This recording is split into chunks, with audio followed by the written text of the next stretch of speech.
देवाय ओम नमो भगवते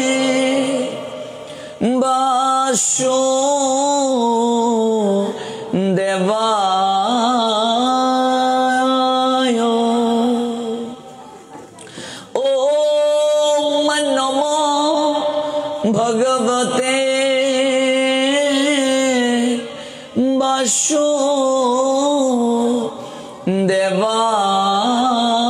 वासुदेवाय संसार दाबानल संतप्त लोक सकलेर परित्राणेर जन्य जे कारुण्य बाड़ीबाह तरलत्व प्राप्त हये कृपा बाड़ी बर्षण करें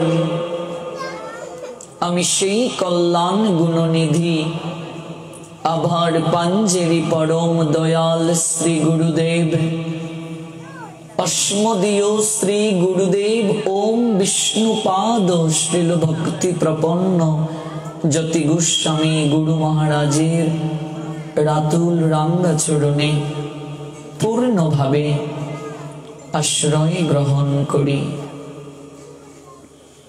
दंडवत प्रणाम निवेदन करछि समवेत प्रत्येक भक्तवृंदेर आपन आपन गुरु महाराजेर चरणे अज्ञानतिमिरान्धस्य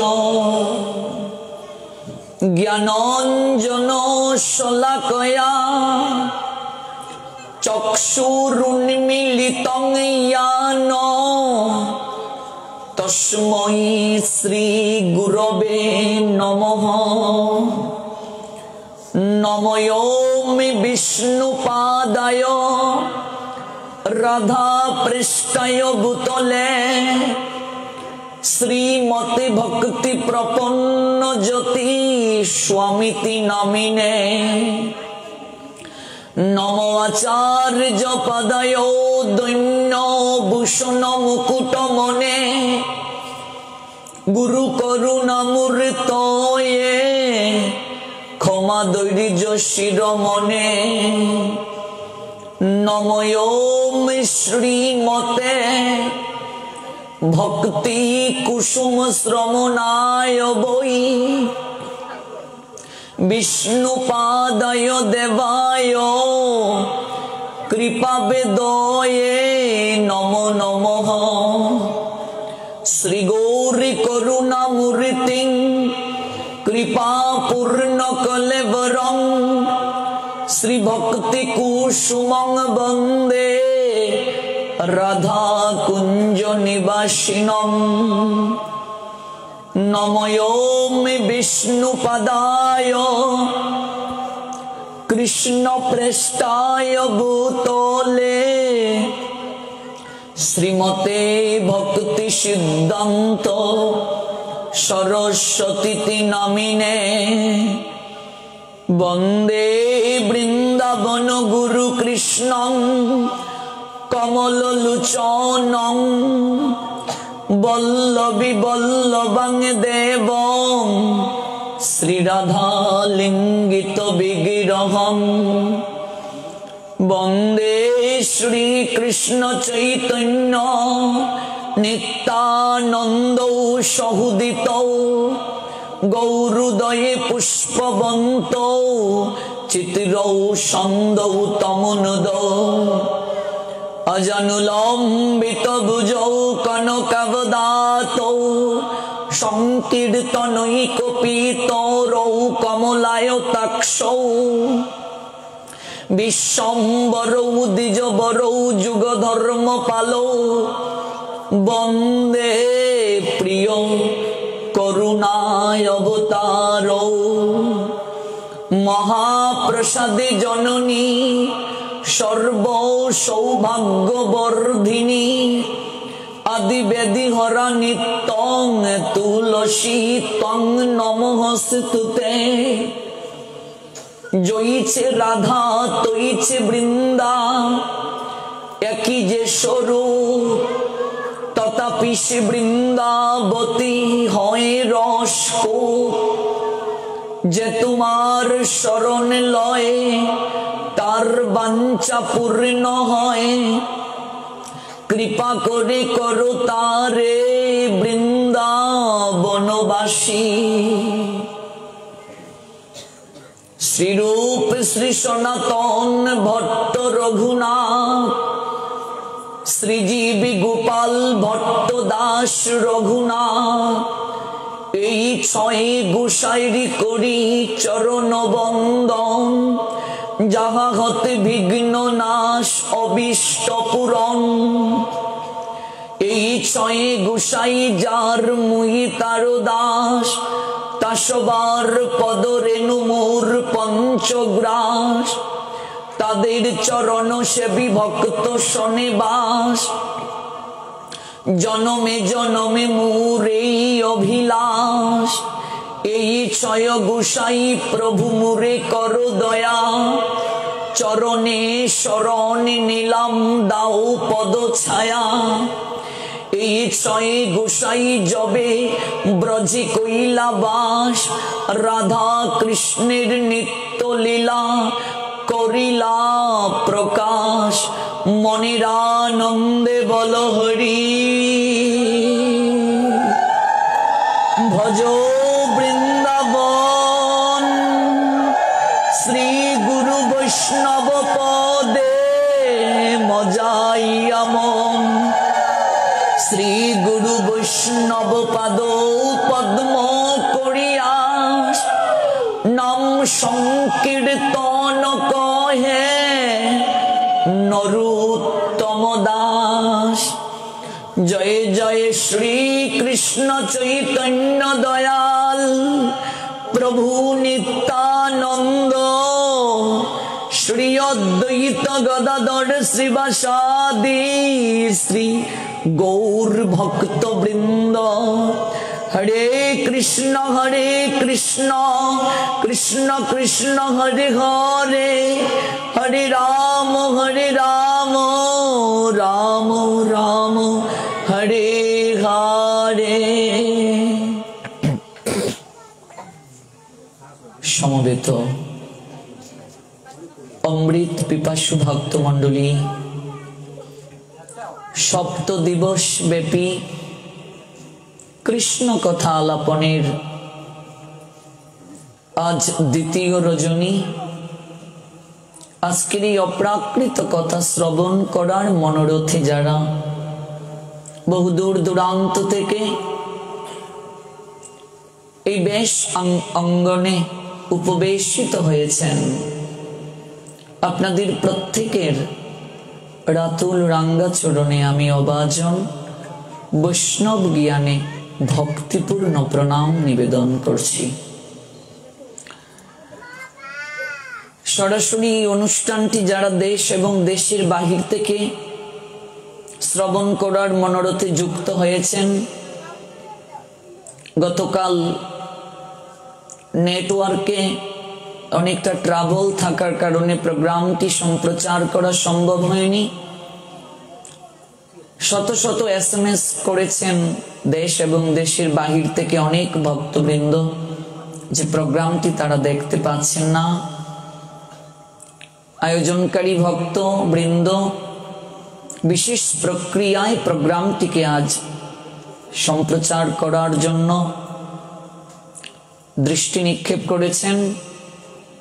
কাজী যারা এই মুহূর্তে প্রোগ্রামটি দেশ এবং দেশের বাহির থেকে সরাসরি শ্রবণ করছেন, আপনাদের প্রত্যেককেই শ্রী শ্রী রাধা গোবিন্দ মন্দির প্রাঙ্গণের আয়োজনকারী ভক্তবৃন্দের পক্ষ থেকে সুস্বাগতম নিবেদন করছি। নিতাই গৌর সীতানাথ প্রীতি প্রেমানন্দে হরি হরি বল জয় জয় শ্রী রাধেশ্বর। গতকাল যে জায়গায় কথার বিশ্রাম টেনেছিলাম, আজ সেই জায়গা থেকে আমরা ধারাবাহিকভাবে শ্রবণ করব। প্রত্যেকেই একাগ্র চিত্তে কায় মনোবাক্যে আমরা যেন ভগবানের কথা শ্রবণ করি। ভক্তির যে 64টি অঙ্গ রয়েছে বাবা, তন্মধ্যে এই কলিযুগে শ্রেষ্ঠ অঙ্গ হচ্ছে শ্রবণাক্ষ ভক্তি। কলিহত জীব কেবলমাত্র শ্রবণের মাধ্যমে, শ্রেষ্ঠতম যে প্রক্রিয়া শ্রবণ, কেবলমাত্র একাগ্র চিত্তে শ্রবণের মাধ্যমে ভগবানের অপ্রাকৃত কৃপা লাভ করতে পারেন খুব সহজে। শ্রীমদ্ ভাগবত জগতে প্রকটিত হওয়ার পূর্বে যত শাস্ত্র আমরা অধ্যয়ন করেছি কিংবা সমগ্র শাস্ত্র থেকে আমরা পরিলক্ষিত হতে দেখেছি, বিভিন্ন শাস্ত্র আমাদেরকে বলছেন ভাগবান আছেন। ভগবানকে প্রাপ্তির নানাবিধ প্রক্রিয়া রয়েছে, এক এক শাস্ত্রে এক এক ভাবে।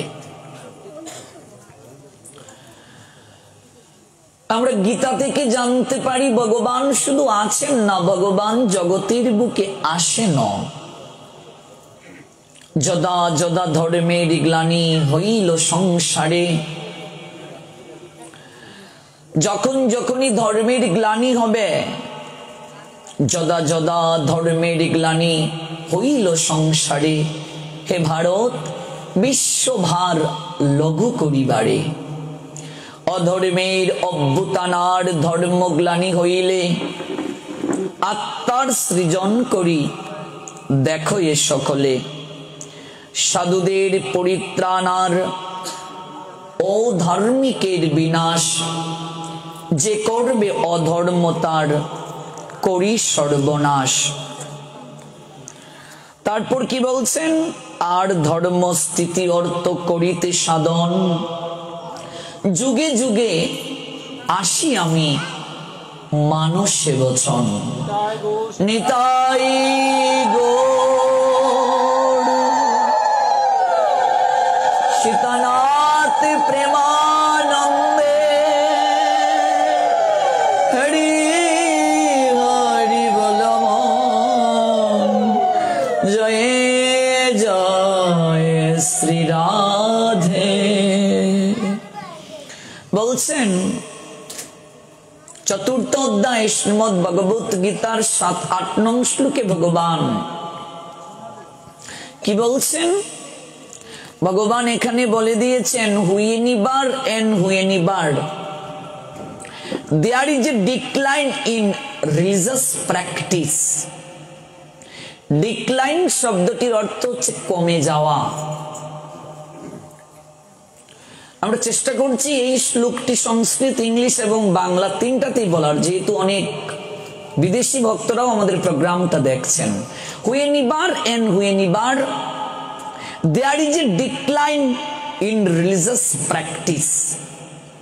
ও descendant of Bharat and a predominant rise of religion at that time, I descend myself to deliver the pious and to annihilate the miscreant as well as establish the principle of religion. I myself appear millennium after millennium.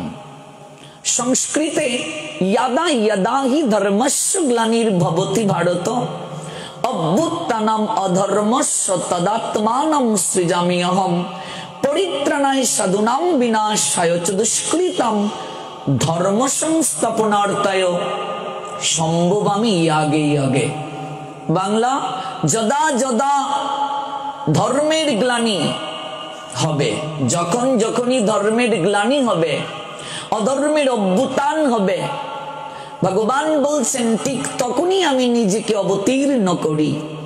আমি অবতীর্ণ হয়ে সাধুদেরকে পরিত্রাণ করি, দুষ্কৃতিকারীদের বিনাশ করি এবং ধর্মকে সংস্থাপন করি।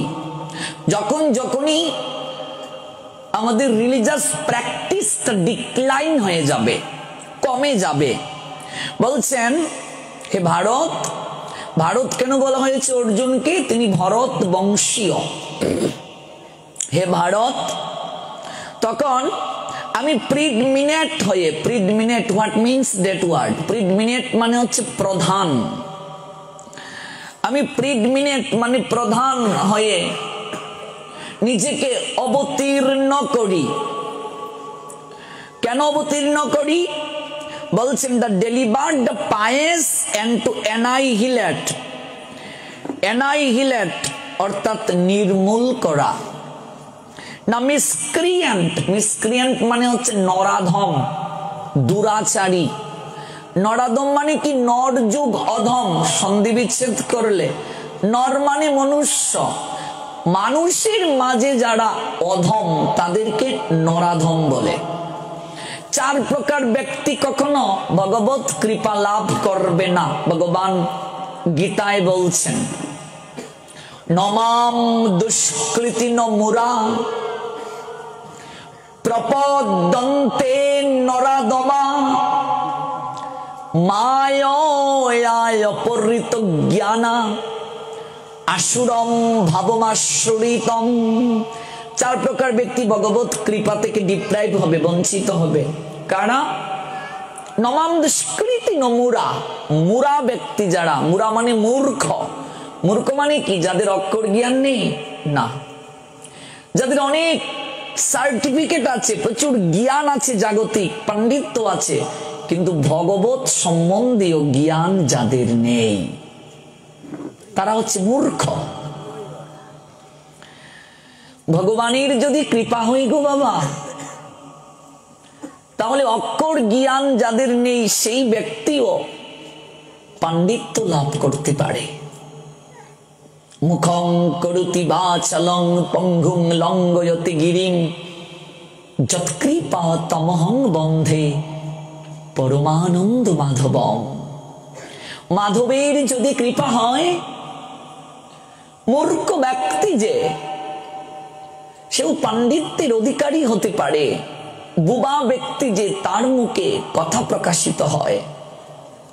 পঙ্গু ব্যক্তিটিও পাহাড় পর্বত অতিক্রম করতে পারে। আর বামন সেও চন্দ্রিমা ধরতে পারে মাধবের যদি কৃপা হয়। মাধবের কৃপা প্রাপ্তিটাই মনুষ্য জীবের প্রকৃত উদ্দেশ্য। এই মনুষ্য জীবন লাভের পশ্চাতে একমাত্র উদ্দেশ্য হচ্ছে ভগবত কৃপা লাভ করা। চার প্রকার ব্যক্তির মাঝে মুরা, নরাধমা অর্থাৎ মানুষের মাঝে যারা অধম।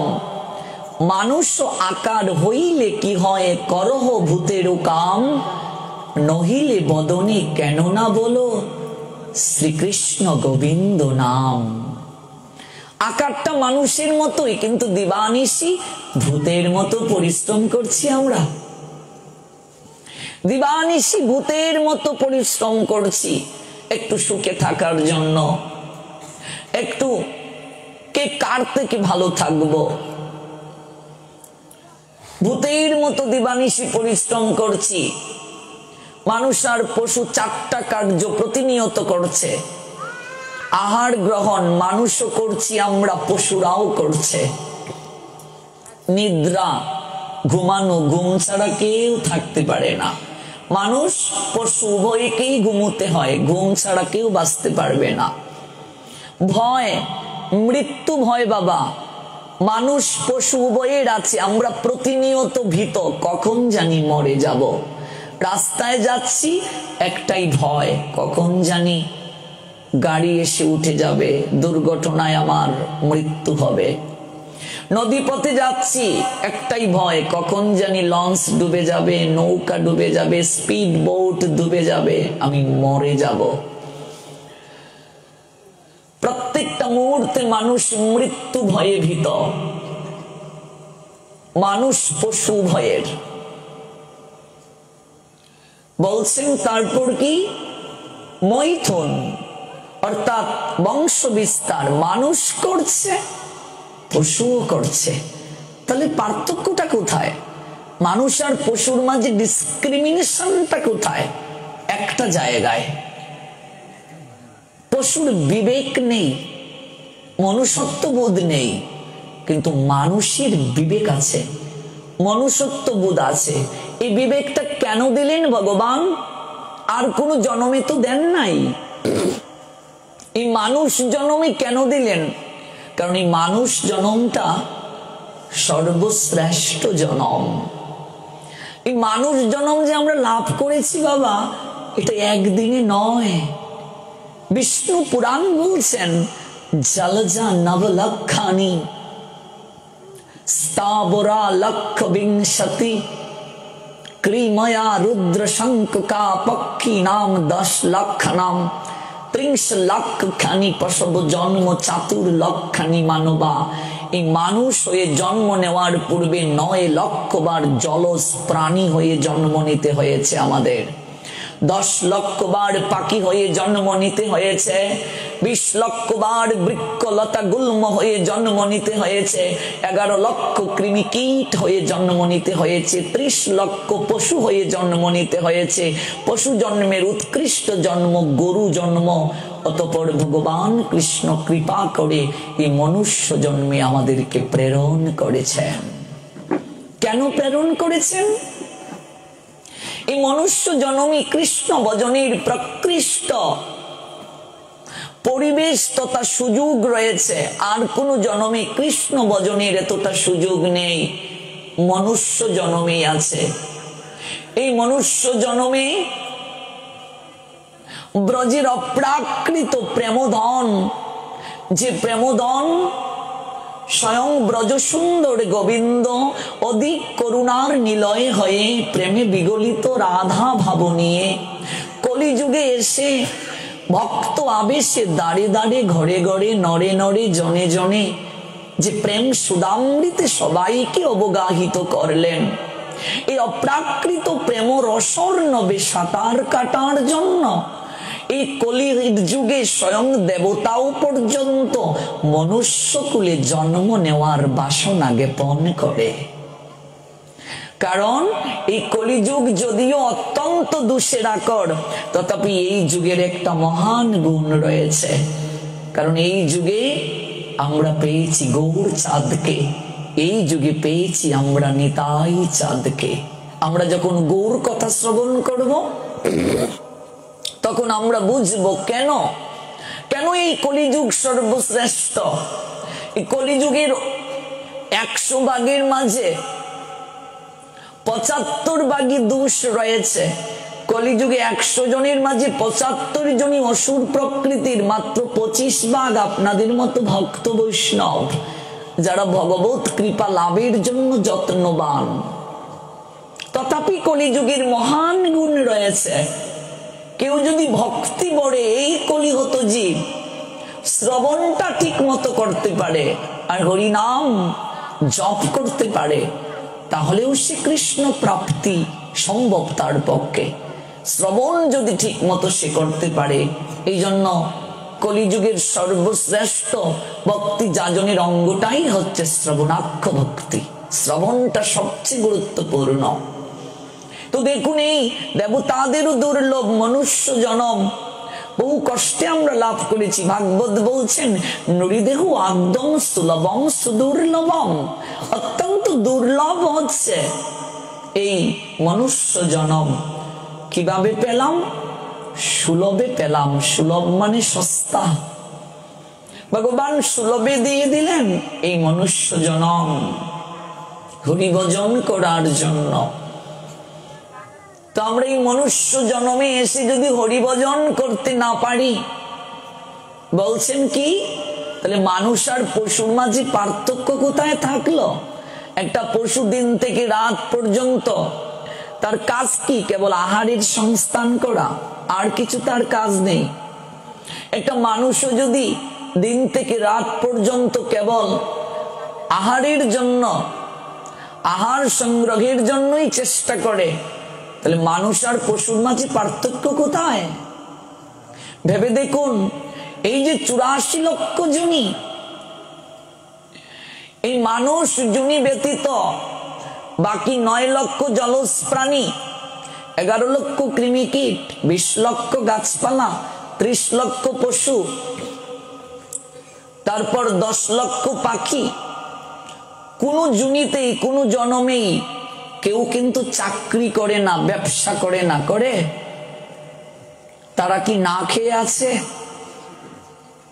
পশু পাখি কীট পতঙ্গ ওরা তো কেউ চাকরি করে না, ব্যবসা করে না, ওরা কি না খেয়ে আছে? মানুষ একমাত্র রহস্যময় একটা প্রাণী, যারা চাকরি ব্যবসা বাণিজ্য সব করে, কিন্তু মানুষই একমাত্র অদ্ভুত প্রাণী যাদের পেট কখনো ভরে না। মানুষই একমাত্র রহস্যময় প্রাণী যাদের চাহিদার কোনো শেষ নেই। রাস্তায় যদি 1 বস্তা চাল পড়ে থাকে, কয়েকটা পাখি আসবে, যতটুকু তাদের উদরে ধারণ করা যায়, পেট যতটুকু আটবে ততটুকু খেয়ে চলে যাবে। ঠিক বলছি তো? কিন্তু মানুষ যদি পায়, এটাকে সঙ্গে বাড়িতে নিয়ে যাবে। পাখি যতটুকু উদরে ধরবে খেয়ে চলে যাবে। ব্যাঙ বর্ষায় কেবল যৌন সঙ্গম করে, যারা জীববিজ্ঞানের স্টুডেন্ট আছে, হাইবারনেশন প্রক্রিয়া যাকে বলে। ময়ূর কয় বছরে একবার যৌন সঙ্গম করে জানেন কি? সিংহ কত বছরে একবার যৌন সঙ্গম করে। মানুষই একমাত্র বিচিত্র প্রাণী যার যৌন ক্ষুধা কখনো মৃত্যুর পূর্ব পর্যন্ত মিটে না। আমরা পশু থেকেও নিকৃষ্ট, এগুলো জানতে হবে। ময়ূর কত বছরে যৌন সঙ্গম করে, সিংহ কত বছরে যৌন সঙ্গম করে, ব্যাঙ বছরে একবার যৌন সঙ্গম করে। আর মানুষ, যার জৈবিক চাহিদা কখনো শেষ হয় না।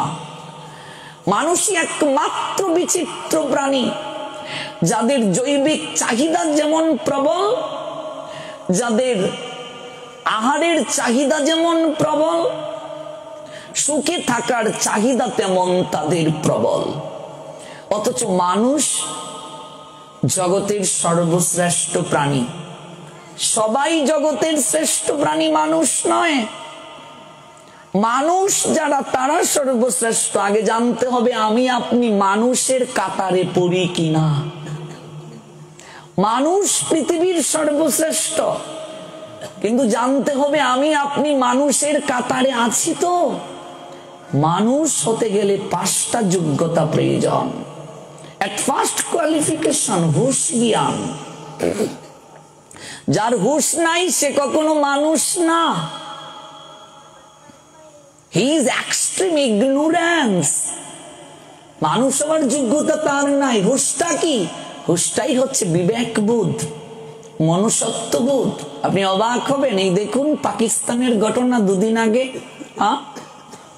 ধর্ম অবমাননার জের করে জীবন্ত একজনকে পুড়িয়ে মারা হলো, এবং সেই লাশ জ্বলছে ধাউ ধাউ করে, পাশ থেকে সেলফি নিচ্ছে। আমরা কি মানুষ? এটা কি মানুষ বলে? কিসের মানুষ? যার মাঝে হুশ জ্ঞান নেই, যার মাঝে মানবতা বোধ নেই, যার মাঝে উদারতা নেই, যার মাঝে মহানুভবতা নেই, যার বিবেক বর্জিত, সে মানুষ কি করে? আরে মানুষ হতে গেলে তো তাকে কিছু যোগ্যতা লাভ করতে হবে। তরুলতা সহজে তরুলতা, পশু পাখি সহজে পশু পাখি, কিন্তু মানুষ প্রাণপণ চেষ্টায় মানুষ। ছোটবেলা বাড়িতে যখন গুরুজন আসতেন, আমার মা বলতেন একটু প্রণাম করত। প্রণাম করার পর মা বলতেন আশীর্বাদ করবেন আমার ছেলেটা যেন মানুষ হয়। আমার মনে একদিন প্রশ্ন জাগলো, এই কেমন আশীর্বাদ মা চাইছেন? মানুষের বাচ্চা আবার মানুষ কি হবে? ও মা, ইতা কিতা আশীর্বাদ চাওরে বা? মানুষের বাচ্চা আবার মানুষ কিতা হইতো, ইতা তুমি কিতা হও? মানে সিলেটি ভাষায় বলছি। আর মা হয়তো এটা বুঝতে না, মানুষ হনটাই জগতের শ্রেষ্ঠ সাধনা। মানুষের গড়ে জন্ম নিলেই তাকে মানুষ বলে না বাবা, মানুষের সাধনা করতে হয়। এই জন্যই বলছেন মানুষ হইতে কজন পারে মরমি, সাধক লালন শাহ।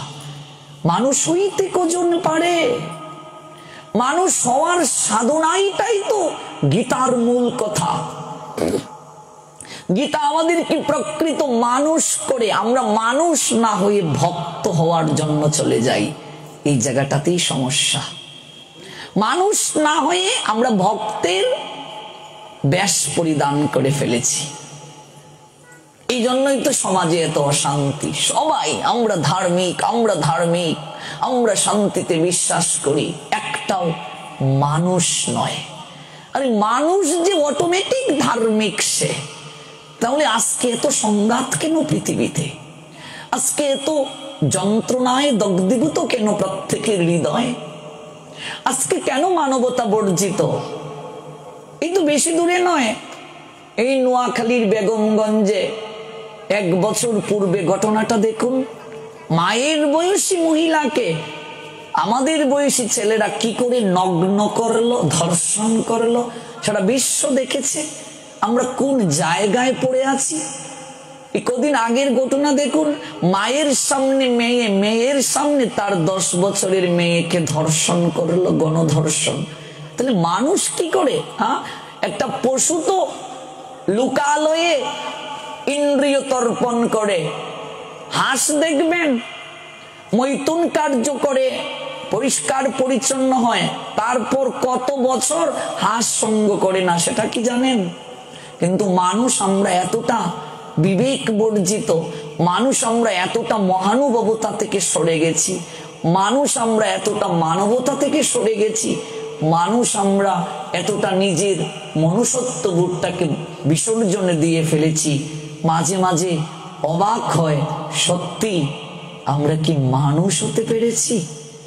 মানুষ হওয়াটাই জীবনের প্রকৃষ্ট সর্বোত্তম সাধনা। আমি যদি মানুষ হতে না পারি, আমি একটা জল্লাদ হব। আমি যদি মানুষ হতে না পারি, আমি একটা দানব হব।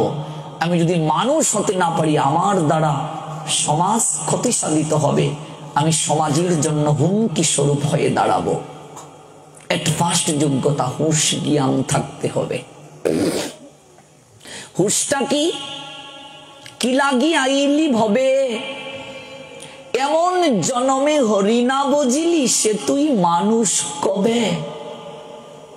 মানুষ আকার হইলে কি হয়, করহ ভূতের কাম, নহিলে বদনে কেন না বলো, শ্রীকৃষ্ণ গোবিন্দ নাম।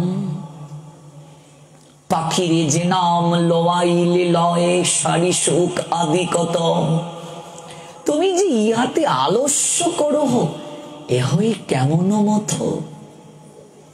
ভজিব বলিয়া কহিয়া আইলে, ভুলিলি কি সুখ পাইয়া।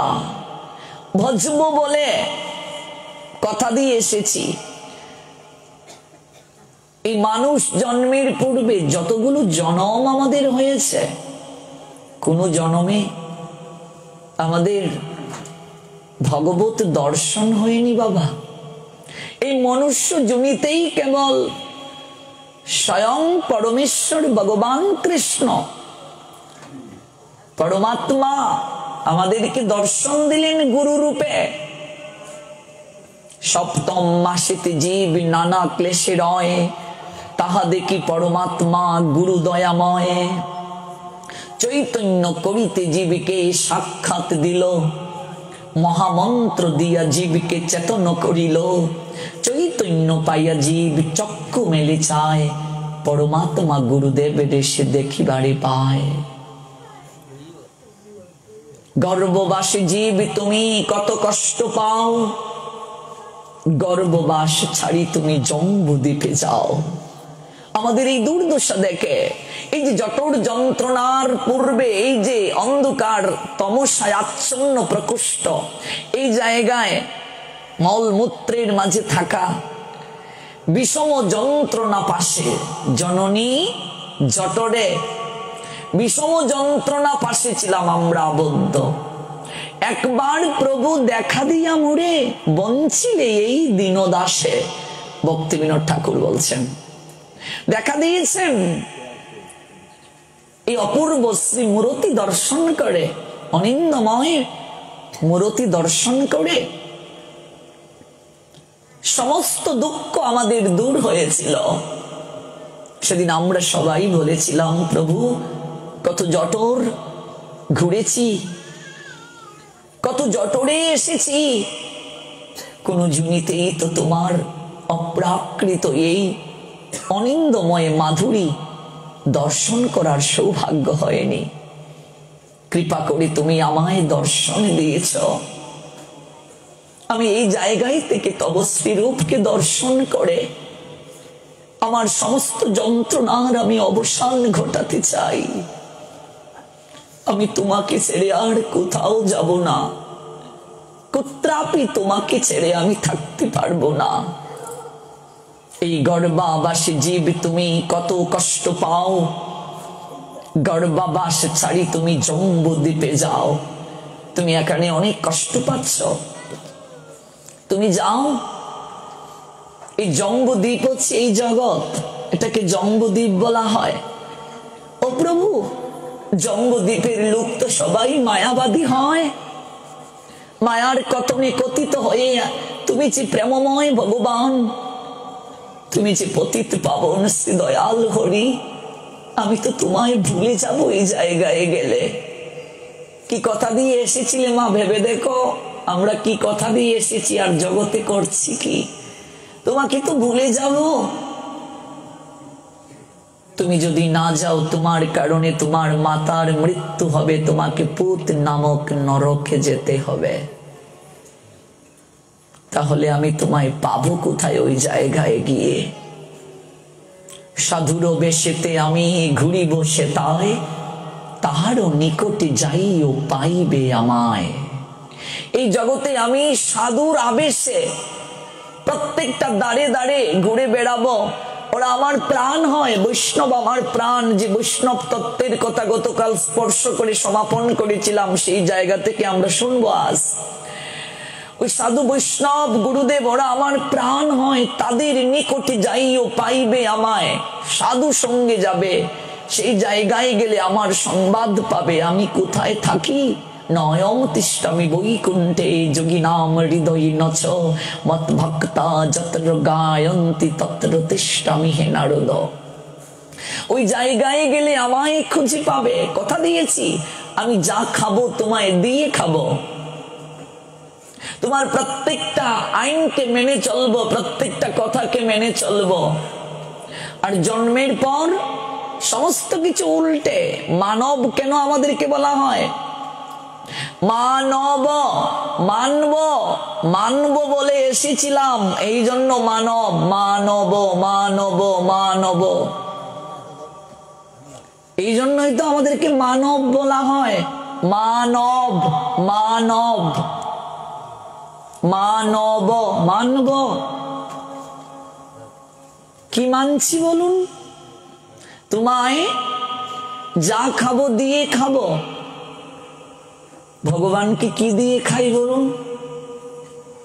আমি তো প্রত্যেক দিন 5টা 10টা আইটেম দিয়ে খাচ্ছি। ভগবানকে একটু চিনি, মিশ্রি, একটু বাতাসা, মাঝে মাঝে বাজারের একটু ফল, কলা, নতুবা একটু আপেল, একটু আঙ্গুর মাঝে মাঝে। আর আমি প্রত্যেকদিন 4টা 5টা আইটেম দিয়ে অনেক ভুরি ভোজন করে খাচ্ছি। নিজের যে ছেলেটা পেট থেকে বের হলো, মেয়েটা, সে যে যে খাবার খেতে পছন্দ করে তাকে সেটা রান্না করে দিচ্ছি। আর ভগবান, গোপাল আমার ছেলে গো, বৃন্দাবন থেকে নিয়ে এসেছি, কি দাও তাকে খেতে? একটু চিনি, মিষ্টি, মাঝে মাঝে একটু লাড্ডু। প্রত্যেকদিন চিনি মিষ্টি নিজের ছেলেটাকে দাও। ছেলে ঘরে থাকবে না, বলবে খাওয়াতে পারো না তো জন্ম দিয়েছিলে কেন? আর চিনি মিষ্টি খেয়ে গোপাল আমার ঘরে থাকবে? এখানেই শেষ নয়। এতটুকু এতটুকু থালা, এতটুকু গ্লাস, নিজের জন্য অট্টালিকা, ভগবান থাকার জন্য একটা কবুতরের বাক্স। অনুভূতিতে আনো কথাগুলো, এখানেই শেষ নয়। আবার জাতকে ওষুধে ভগবানকে আগে হোম কোয়ারেন্টিনে পাঠিয়ে দেই। কারো ঘরে বাচ্চা হলে, কেউ জন্ম নিলে তাকে কি বলে? জননা শৌচ। কেউ মারা গেলে তাকে বলে মরণা শৌচ, যাকে আমরা আঞ্চলিক ভাষায় জাতক বলি। জাতকে ওষুধে ভগবানের সেবা পূজা বন্ধ, ঠিক বলছি?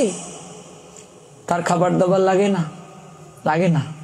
আচ্ছা, তো জাতকে ওষুধে তুমি না খেয়ে থাকো। কারো ঘরে গোষ্ঠীর যদি বাচ্চা হয়, আমরা সবাই না খেয়ে থাকি। আমরা ঠিকই খাবার দাবার গ্রহণ করি, টিভিতে সিরিয়াল দেখি, মার্কেটিং করি, মোবাইল চালাই, চ্যাট করি, গল্প সব চলে, অর্থাৎ আমার সব চলবে। আর জাতক ওষুধ হচ্ছে ভগবানের, যা তুই বসে বসে পালন কর। বিষয়টা তো এমনই দাঁড়ালো। ভগবানের দরজা বন্ধ, ভগবানকে হোম কোয়ারেন্টাইন বলছে, তোমাকে এতদিনের জন্য লকডাউনে রাখলাম। অনুভূতিতে আনো। শাস্ত্র না জানার কারণে অনেক গুরু গুসাইরা পর্যন্ত এসে ফতোয়া দেয় জাতকে ওষুধে ঠাকুর সেবা দিও না। ওই সকল গুরুদেবদের শাস্ত্রীয় কোনো জ্ঞান নেই। গুরু নামে গরু আর শিষ্য নামে শস্যকে ভক্ষণ করছে। আমি স্ট্রিক্টলি কথা বলি, কারণ শাস্ত্র সম্পর্কে ওদের বিন্দু মাত্র জ্ঞান নেই। যদি জ্ঞান থাকতো জাতকে ওষুধে ঠাকুর সেবা বন্ধ, এই কথা বলতো না। আমি চ্যালেঞ্জ করে বলি, ওদের কোনো জ্ঞান নেই। শাস্ত্রে কি আছে? মনুসংহিতায় স্পষ্ট বলা আছে, বাচ্চা বাচ্চার মা ছাড়া আর কারো জাতক হয় না, এমনকি বাচ্চার বাপেরও না। বাচ্চা বাচ্চার মা ছাড়া আর কারো জাতক হয় না, এমনকি বাপেরও হয় না। তবে গোষ্ঠীর সবাইকে সাত্বিক আহার গ্রহণ করতে হবে। কখনো কি হৃদয়ে মাঝে প্রশ্ন জেগেছে বাবা, যে কেউ জন্ম নিল, কেন আমরা সাত্বিক আহার গ্রহণ করি, নিরামিষ খাই? কখনো কি জেগেছে প্রশ্ন মনে? কেউ মারা গেল, আমরা কেন সাত্বিক আহার গ্রহণ করি, কেন নিরামিষ খাই? খাচ্ছি ঠিকই, কিন্তু জানি না। এটাই হচ্ছে বিষয়। গুরুদেব মালা দিলেন, এই জপ করবি রে, মালা 108টা গুটি কেন জিজ্ঞেস করবে। অনেক গুরুদেব নিজেই জানে না এই 108 সংখ্যাটার এত গুরুত্ব কেন। অনেক মহামন্ডলেশ্বর যারা ধাম থেকে আসেন, বৃন্দাবন, রাধাকুণ্ড, নবদ্বীপ, তাদের আগে দেখবেন লেখা 78 আছে তো লেখাটা 108 বাবাজি মহারাজ এরকম লেখা। এই 108 মানে কি? নামের পূর্বে কেন কেন এই জপমালা 108টা গুটি? কেন দুর্গা পূজায় 108টা পদ্মের প্রয়োজন? কেন বিষ্ণু পূজায়, নারায়ণ পূজায় 108টা তুলসী পত্র দিতে হয়? কেন 108টা আম পাতা দিতে হয় বিয়ের কুঞ্জুতে? কেন বিষ্ণু পূজায়, নারায়ণ পূজায় 108টা আম পাতা, দুর্গা পূজায় 108টা আম পাতা সুতুতে টাঙ্গিয়ে দিতে হয়? এই 108-এর মানে কি? এটাও শুনবো আমরা। প্রত্যেকটা সংখ্যার একটা গুরুত্ব আছে। আমাদের সনাতন শাস্ত্রে দুটি সংখ্যার অধিক গুরুত্ব, একটা হচ্ছে 18 আর একটা হচ্ছে 108। 18 দিনে কুরুক্ষেত্রের যুদ্ধ হলো। 18 অধ্যায় গীতা, শ্রীমদ ভাগবতের শ্লোক সংখ্যা 18,000। সমস্ত কিছু 18টা পুরাণ, সমস্ত কিছুতে 18। এই যে 108 শূন্যটা বাদ দিলে এখানেও কিন্তু 18। এই দুটো সংখ্যার গুরুত্ব কি, কেন তত্ত্ব জানতে হবে বাবা। আজকে আলোচকরা, কীর্তনিয়া পার্টিরা আসলো, লীলা কথা বলে বলে একটু চোখের জল ফেলে চলে গেল। পাঠ কেমন হলো বাবা? বেশ হয়েছে, বেশ হয়েছে। যে ভাব জমিয়েছে, জানলে কি, শিখলে কি? কান্নাকাটি করে চলে গেলে, একটু জল ফেলে, কিচ্ছু শিখলে না, কিচ্ছু জানলে না। এটাকে বলে 2-4 আনার ভাব। বুঝো? ভক্তি সিদ্ধান্ত সরস্বতী ঠাকুর এটাকে বলছেন 4 আনার ভাব। আজ থেকে তিনি যখন আবির্ভূত হয়েছিলেন জগতের বুকে, তখন 4 আনার অনেক মূল্য ছিল। এটাকে 4 আনার ভাব বলছে। আজকে যে সকল কীর্তনিয়া পার্টিরা, আমি প্রত্যেকের প্রতি সম্মান রেখে কথা বলছি, কীর্তনিয়া পার্টিরা কীর্তনের আসরে গড়িয়ে গড়িয়ে কাঁদছে কৃষ্ণ নাম করে। নিশ্চয়ই কৃষ্ণ বলেই তো কান্না করা উচিত। মা মরলে কাঁদি, বাবা মরলে কাঁদি, ভাই মরলে কাঁদি, বন্ধু মরলে কাঁদি। কৃষ্ণ বলে কজন কাঁদে? কৃষ্ণ বলেই তো নয়নের জল ফেলা উচিত। কৃষ্ণ বলে কান্না করলাম, আসর থেকে নেমে আবার সিগারেট টানলাম। তাহলে যে প্রকৃত কৃষ্ণ বলে কাঁদবে তার হৃদয় কখনো অসৎ পথে যাবে না। আজকে কীর্তন প্রতিটা বাংলায় হচ্ছে, ঘরে ঘরে। সমাজের পরিবর্তন কোথায় বাবা? কজনের হৃদয় পরিবর্তন হচ্ছে? তার কারণ কি? পদ্মপুরাণ দুটো কারণকে উল্লেখ করেছেন।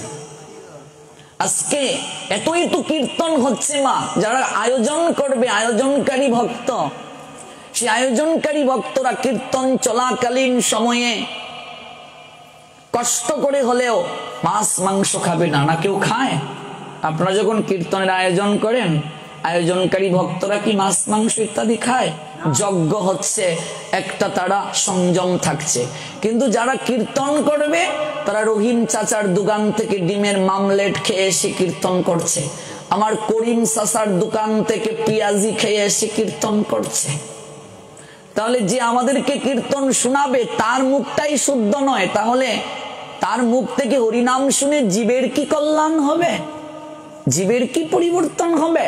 শাস্ত্র বলছে ভাগবত শুনো গিয়ে ভাগবতের কাছে। শুদ্ধ ভক্তের মুখ থেকে অপ্রাকৃত কৃষ্ণ কথা, কৃষ্ণ নাম যদি না শোনা হয়, জীবের কখনো পরিবর্তন হবে না, হবে না, প্রশ্নই উঠে না। এই জন্যই তো আজকে এত কীর্তন হচ্ছে, কোনো পরিবর্তন নাই সমাজের বুকে, কোনো পরিবর্তন নেই। তার কারণ কি? তার কারণ এই কীর্তনটাকে আমরা পেশায় রূপান্তরিত করে ফেলেছি। পেশা, এটা আমাদের ফিজিক্যালি প্রবলেম নিয়েও মেয়েরা কীর্তন করছে, এটা টোটালি একটা আমাদের মাঝে পেশায় রূপান্তরিত হয়ে গেছে। এবং আজকে এই কীর্তনে নাম অপরাধ হচ্ছে, নাম অপরাধ 10টা। আজকে বাঁশিতে যেভাবে আধুনিক গানের সুর, আমি তো বালানা বালা লইয়া থাইকো, খাইরুন লো তোর লম্বা মাথার কেশ, মানিকে মাগেইতেও এখন কয়েকটা বাঁশিতে দেখলাম যে এখন তো আবার কাঁচা বাদামের মার্কেট চলছে। এটাও চলবে আপনাদের এখানে, কীর্তনীয়রা আসে কাঁচা বাদামের মার্কেট দেবে। সমাজের পরিবর্তন কি? মনে রাখবে, দুফুটা চোখের জল ফেলে যাওয়া, পাট ভালো হলো, বেশ বেশ বেশ, পাট জমেছে, ভাব হয়েছে, এটাকে পাট বলে না, এটাকে বলে লুপাট। ভালো করে বুঝো, এটাকে লুপাট বলে। প্রকৃত পাঠ হচ্ছে জীবের চেতনাকে পরিবর্তন করে দেওয়া। প্রকৃত পাঠ হচ্ছে মনুষ্য জীবনকে পশুত্ব থেকে মানবত্বে, মানবত্বে থেকে দেবত্বে নিয়ে যাওয়া। আজকে সারা বাংলায় হাজার হাজার ইয়াং ছেলে পিলে এই মোটিভেশন শুনে বের হয়ে আসছে আমার গুরুদেবের কৃপায়, মহাপ্রভুর কৃপায়। যারা মদ খেত, গাঁজা খেত, যারা প্রেমে সেকা খেয়ে একেবারে জীবন শেষ, আমার জীবনের কোনো মূল্য নেই, এরকম ভাবছিল, আজকে তারা ঠিকভাবে পড়াশোনা করছে, চাকরি করছে, ব্যবসা করছে, এই ভক্তি জীবন পালন করছে। একজন প্রকৃত প্রচারকের, একজন প্রকৃত সাধুর দায়িত্ব হচ্ছে জীবের চেতনাকে পরিবর্তন করিয়ে দেওয়া। 4 আনার ভাব নয়, এটা তো ইমোশনাল ব্ল্যাকমেইল পুরোটা। ভগবানের জন্য কান্নার লক্ষণ বলে দিয়েছে শাস্ত্র। আজকে বাঁশিতে যে পরিমাণ আধুনিক গানের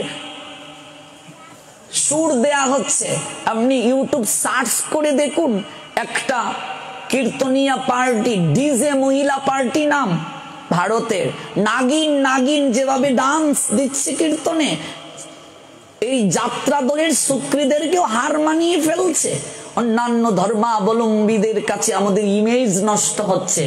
আর আমাদের বয়সী ইয়াং ছেলেরা, ওরা তো এই কীর্তনে গিয়ে বসবে, এই রাত 12টায় অষ্টসখীকে দিও, নইলে আসর টিকবে না। আমার বয়সী কুলাঙ্গার ছেলে পিলে থাকলো, শীষ মারলো, উকি দিয়ে যদি কেউ শীষ দিয়ে যায়, বুঝে নিচ্ছে তোর ভালোবাসা চায়। চলছে আজকে, এই হচ্ছে সমাজের অবস্থা। এ থেকে পরিত্রাণ পেতে গেলে তরুণ প্রজন্মকে জাগতে হবে, যুব সমাজকে জাগতে হবে।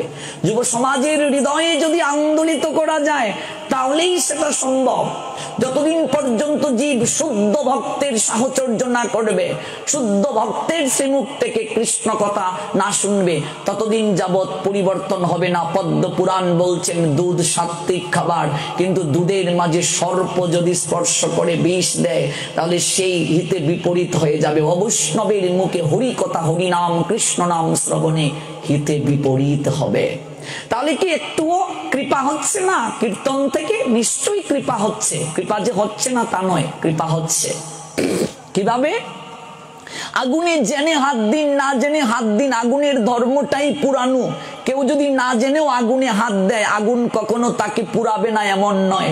কেউ যদি টিকা টিপ্পণী করেও ভগবানের নাম নেয়, সমালোচনা করেও ভগবানের নাম নেয়, কাউকে গালি দিয়েও যদি ভগবানের নাম নেয়, এমনকি সন্তানের নামও যদি ভগবানের নামে ডাকে, এমন করেও যদি কেউ ভগবানকে ডাকে, তাহলেও তার মঙ্গল হবে, কিন্তু পরম মঙ্গল হবে না, পরম কৃপা হবে না। পরম মানে শ্রেষ্ঠ বাবা। বহু কালও যদি করে বা বহু জনম করে যদি নর্তনার কীর্তন, তথাপি না পায় শ্রী ব্রজেন্দ্র নন্দন। বহু জনমও যদি নর্তন কীর্তন করে, ব্রজেন্দ্র নন্দনের কৃপা পাবে না যদি কেউ শাস্ত্রীয় নিয়মে ভগবানের নাম না করে, কৃষ্ণ কথা শ্রবণ না করে। হরিনাম কৃষ্ণ নাম বড়ই মধুর, যেজন কৃষ্ণ বোঝে সে বড় চতুর। এই জন্য প্রভুপাদ ভক্তি সিদ্ধান্ত সরস্বতী ঠাকুর এই যে ব্ল্যাকমেইল করা, এটাকে বলছেন চার আনার ভাব। এই চার আনার ভাব থেকে আমাদের বের হয়ে আসতে হবে। জীবের প্রকৃত হিত কি, জীবের প্রকৃত কল্যাণ কি, শাস্ত্রের তত্ত্ব যতদিন পর্যন্ত মানুষ না জানবে, ততদিন পর্যন্ত জীবের কৃষ্ণ প্রেম ভক্তি লাভের পথটা সুগম হবে না।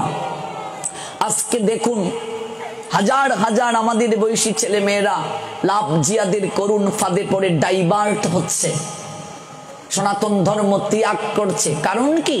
কারণ ধর্মের কিচ্ছুটি আমরা জানি না, নিজের ধর্মগ্রন্থটাই পড়ে না। একজন বলছে সনাতন ধর্মে কিচ্ছু নাই, আমাকে বলছে, আমি বলছি তুমি সনাতন ধর্মের কোন গ্রন্থটা পড়েছো ভাই? গীতা পড়েছো? কয় না। ছাগল, তুই গীতাই পড়ছস না, তুই জানলে কি করে কিচ্ছু নেই যে সনাতন ধর্ম থেকে সব সৃষ্টি হয়েছে? এই যে পড়ি না, কারণ আমরা ধর্ম মানে বুঝি কীর্তনে আসলাম, একটু নাচগুজ দেখলাম, তারপর একটু মহাপ্রসাদ খিচুড়ি খেয়ে দূর। কেমন হয়েছে, কেমন হয়েছে? বা বেশ হয়েছে, বেশ হয়েছে। এই শুনছিস রে, রমাকান্তর মা নবসখীটা যখন উঠবে তখন যাবি, যে আসর জমাইছে, যে ভাব, বাপরি বাপরি বাপরি বাপ, একেবারে সবরে কান্দাইয়া ছাড়ছে। শ্রোতা হচ্ছে 5 প্রকার, এগুলো বুঝতে হবে। এক প্রকার হচ্ছে ভ্যাক শ্রোতা, বুঝো? কিরে শ্যামানন্দের বাপ, পাঠ কেমন হলো? ও পাঠ হয়েছে, খুব ভালো, খুব ভালো। কি শুনলে? হ্যাঁ ভালোই হয়েছে, ভালোই। কি কি শুনলে পাঠে? হ্যাঁ হ্যাঁ না, ভালো ভালো ভালো, খুব ভালো পাঠ হয়েছে, খুব ভালো পাঠক, খুব ভালো। বুঝেছো? ভ্যাক শ্রোতা। এইদিকে ঢুকলো, এদিকে বের হয়ে গেল, কিচ্ছু ঘরে নিয়ে গেলাম না। গল্প শুনেছো শাশুড়ি বৌমার? শাশুড়ি বৌমা গল্পটা একটু বলি। শাশুড়ি 20 বছর যাবত ভাগবত পাঠ শ্রবণ করতে যান নদী পার হয়ে। এবার বৌমা বলছে, ওমা আপনি প্রত্যেক রবিবারে ভাগবত পাঠ শুনতে যান হরিবাসরে, আমাকেও একদিন নিয়ে যান না। বলছে, মা যাবি? সে তো ভালো কথা, চল চল চল, আমি তো এরকম বউই চাই। এবার ভাগবত পাঠে বউকেও নিয়ে যাচ্ছে শাশুড়ি। নদী পার করে ভাগবত শুনে তৃপ্ত হলো। যিনি পাঠ করছেন পাঠক ঠাকুর বলছেন, জীবে দয়া নামে রুচি বৈষ্ণব সেবন, ইহা হতে ধর্ম আর নাহি সনাতন। কলিযুগে জীবের প্রতি দয়া পোষণ, নামের প্রতি রুচি, সর্বশ্রেষ্ঠ ভজন। জীবের প্রতি দয়া পোষণ করতে হবে। এর পরের দিন বৌমা আসলো, অনেক ধান নেড়ে দিয়েছে উঠোনে, বৈশাখ মাসের দিন, কয়েকটা হাঁসে দান খাচ্ছে। বলছে আমাদের তো অনেক দান আছে, অনেক, এই দুটা হাঁস আর কয়টা দান খাবে, একটু খেয়ে নেক। এবার দূর থেকে শাশুড়ি বলছে, বৌমা তুমি কি চোখে দেখছো না হাঁস যে সব ধান খেয়ে নিচ্ছে? বলছে, মা আমাদের তো অনেক ধান আছে, মনের মন বিশাল আমাদের ভান্ডার, দুইটা হাঁসে আর কয়টা দান খাবে মা, খেয়ে নি।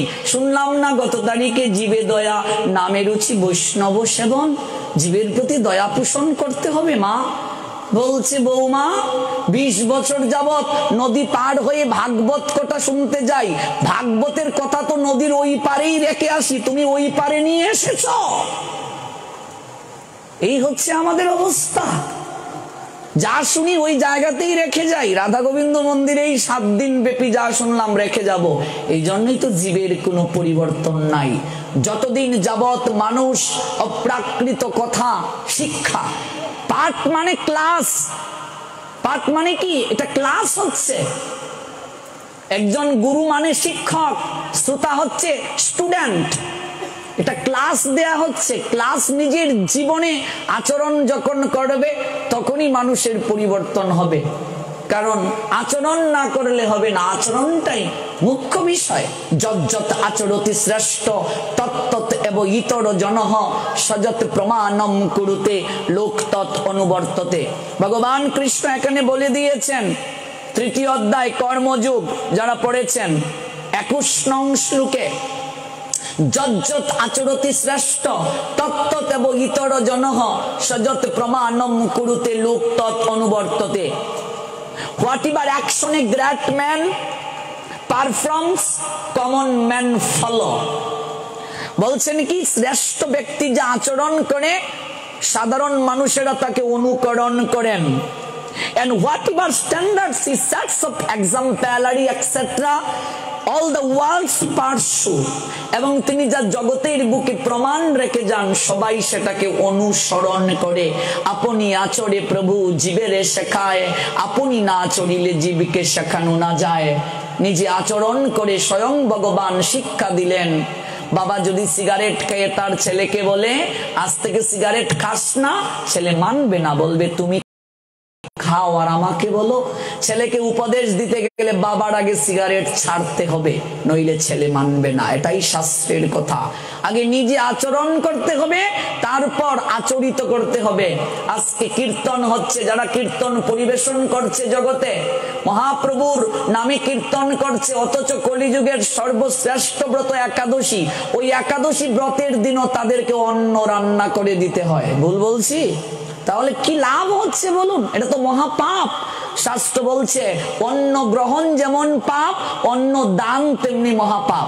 যারা আমাদেরকে জগতে শিখাতে আসবে, হরি নাম শোনাতে আসবে, তারাও যদি একাদশীর দিন অন্ন খেতে হয়, তাদেরকেও যদি অন্ন খাওয়াতে হয়, তাহলে জীবের কি করে কল্যাণ হবে? আয়োজনকারী ভক্তরাও অধপতিত হবে এই কীর্তন দিয়ে। কারণ কি? তার কারণ এই যে মানুষের কাছে আমরা ভগবানের নামে ভিক্ষা আনছি, ভিক্ষা ছাড়া তো নাম সংকীর্তন হবে না। মহাপ্রভুর শিক্ষাই হচ্ছে ভিক্ষা করে যজ্ঞ করবে। ভিক্ষুক যারা, তাদের মান থাকে না, তাদের অহংকার থাকে না। অহংকার হৃদয়ে বিন্দু মাত্র থাকলে যজ্ঞ সম্পূর্ণ হবে না। এই জন্য মহাপ্রভুর শিক্ষা হচ্ছে ভিক্ষা করে যজ্ঞ করা। মানুষের কাছে কাছে দাঁড়ে দাঁড়ে যেতে হবে। তুমি যত টাকারই মালিক হও না কেন, 5 ঘর হলেও তোমাকে ভিক্ষা করতে হবে, নইলে যজ্ঞ হবে না। এই যে মানুষের কাছে দাঁড়ে দাঁড়ে ভিক্ষা আনছি আমরা, কিসের জন্য আনছি? আমরা ভগবানের কথা জগতে প্রচারের জন্য। এবার আমি যে ওই টাকাটা যারা পাঠ শোনাচ্ছে, কৃষ্ণ কথা শ্রবণ করাচ্ছে, তাদেরকে যে আমি দক্ষিণা দেব, ওই টাকা নিয়ে যদি কেউ মাছ খায়, মাংস খায়, বিড়ি খায়, সিগারেট খায়, তাহলে এর দায় আমাকেও বহন করতে হবে। সৎ পাত্রে দান করো, শাস্ত্রে বলছে। গীতা বলছেন দান 3 প্রকার, সাত্ত্বিক, রাজসিক, তামসিক। তার মানে আমার দানটা তামসিক দান হচ্ছে, এই দায় আয়োজনকারী ভক্ত থেকেও এড়িয়ে যাওয়া যাবে না, এই দায় আমাকেও নিতে হবে। একজন সাধু কোনো গৃহে গেলে তাকে প্রণাম দিয়ে দক্ষিণা দেবে, এবার সেই সাধু যে টাকাটা নিচ্ছে, নিয়ে যদি সে ভগবত সেবায় না লাগায়, ওই টাকা দিয়ে যদি তার ইন্দ্রিয় তর্পণ করে, তাহলে ওই সাধুকেও শাস্তি পেতে হবে। ধর্ম সবার জন্য সমান, আইন সবার জন্য সমান। এই বিষয়গুলো প্রথমে জানতে হবে। ধর্মের প্রাথমিক রূপরেখাটা কি? ধর্মের প্রাথমিক রূপরেখা যতদিন পর্যন্ত জানবো না, ততদিন যাবৎ পরিবর্তন হবে না। এই ভোলা জেলায় আমি দ্বিতীয়বার আসা, 2 বছর হয়। আমি ভোলা জেলার বিভিন্ন উপজেলায় গিয়ে যেটা দেখলাম, আপনাদের মানুষের মাঝে শ্রদ্ধা প্রচুর রয়েছে, কিন্তু শুদ্ধ ভক্তির বড় অভাব। প্রচুর শ্রদ্ধা রয়েছে, সাধুদেরকে অনেক ভালোবাসেন আপনারা, সম্মান করেন, শ্রদ্ধা করেন, তা অতুলনীয়। কেবল শুদ্ধ ভক্তিটার অভাব। একটাই কারণ শুদ্ধ ভক্তির জন্য যা প্রয়োজন, প্রাথমিক যে কথা, যে ট্রিটমেন্ট, এটা আলোচকরা এসে ঠিকভাবে দিতে পারছে না। আমরা গল্প বলে বলে, একটু রঙ্গরসের কথা বলে বলে চলে যাচ্ছি। আমরা মনে করি পাঠ ভালো হয়েছে, কীর্তন জমেছে, কিন্তু আসলে মুসল নেই, ঢেকি গড়ে চাঁদুয়া, কিছুই লাভ হলো না, কিচ্ছু লাভ হলো না। সর্পশ্রোতা, যে শ্রোতার যে বিভাগ বলছি, সর্পশ্রোতার কাজ হচ্ছে বক্তার দোষ গুণ ধরা। ওই জায়গায় উনি ভুল করলেন, এই জায়গায় এই করলেন, এই জায়গায় ওই করলেন। কিছু মানুষ দেখবে আসবে শুধু বক্তার দোষ ধরতে, ওরাও কৃপা পাবে না। বক শ্রোতা, বক দেখবেন ধ্যান করে, এরকম দাঁড়িয়ে আছে, কিচ্ছু বুঝে না, কিচ্ছু সুঝে না। মাছটা যখন হলো টাপ করে ধরে ফেলবে। বক শ্রোতা। কাক শ্রোতা, একটা আছে কাক শ্রোতা, সমস্ত কিছু। কাক মানে কি? যদিও এটা কর্কশ প্রকৃতির, গায়ের বরণও ভালো না, কেউ তাকে ভালোবাসে না। ভগবান সবাইকে সবকিছু দেন না বাবা। দেখো, কাকের স্বর নেই, কাককে ভগবান স্বর দিলেন না। কাককে ভগবান স্বর দিলেন না। কাকের স্বর কেউ ভালোবাসে? কাককে ভগবান স্বর দিলেন না, স্বর দিলেন কুকিলকে। কাককে স্বর দিলেন না, স্বর দিলেন কুকিলকে।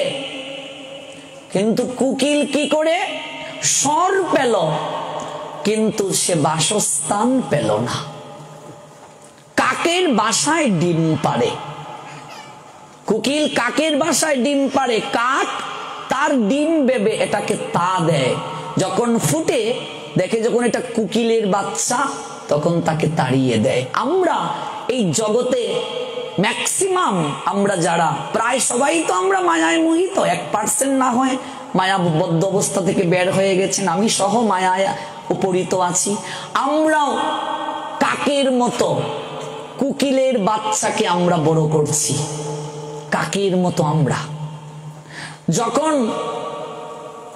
মৃত্যু নামক চূড়াক্ষস এসে ঠুকর দেয়, তখন চলে যায়, কেউ কারো নয়। তাড়িয়ে দেয় প্রকৃতি, তাড়িয়ে দেয় সময়।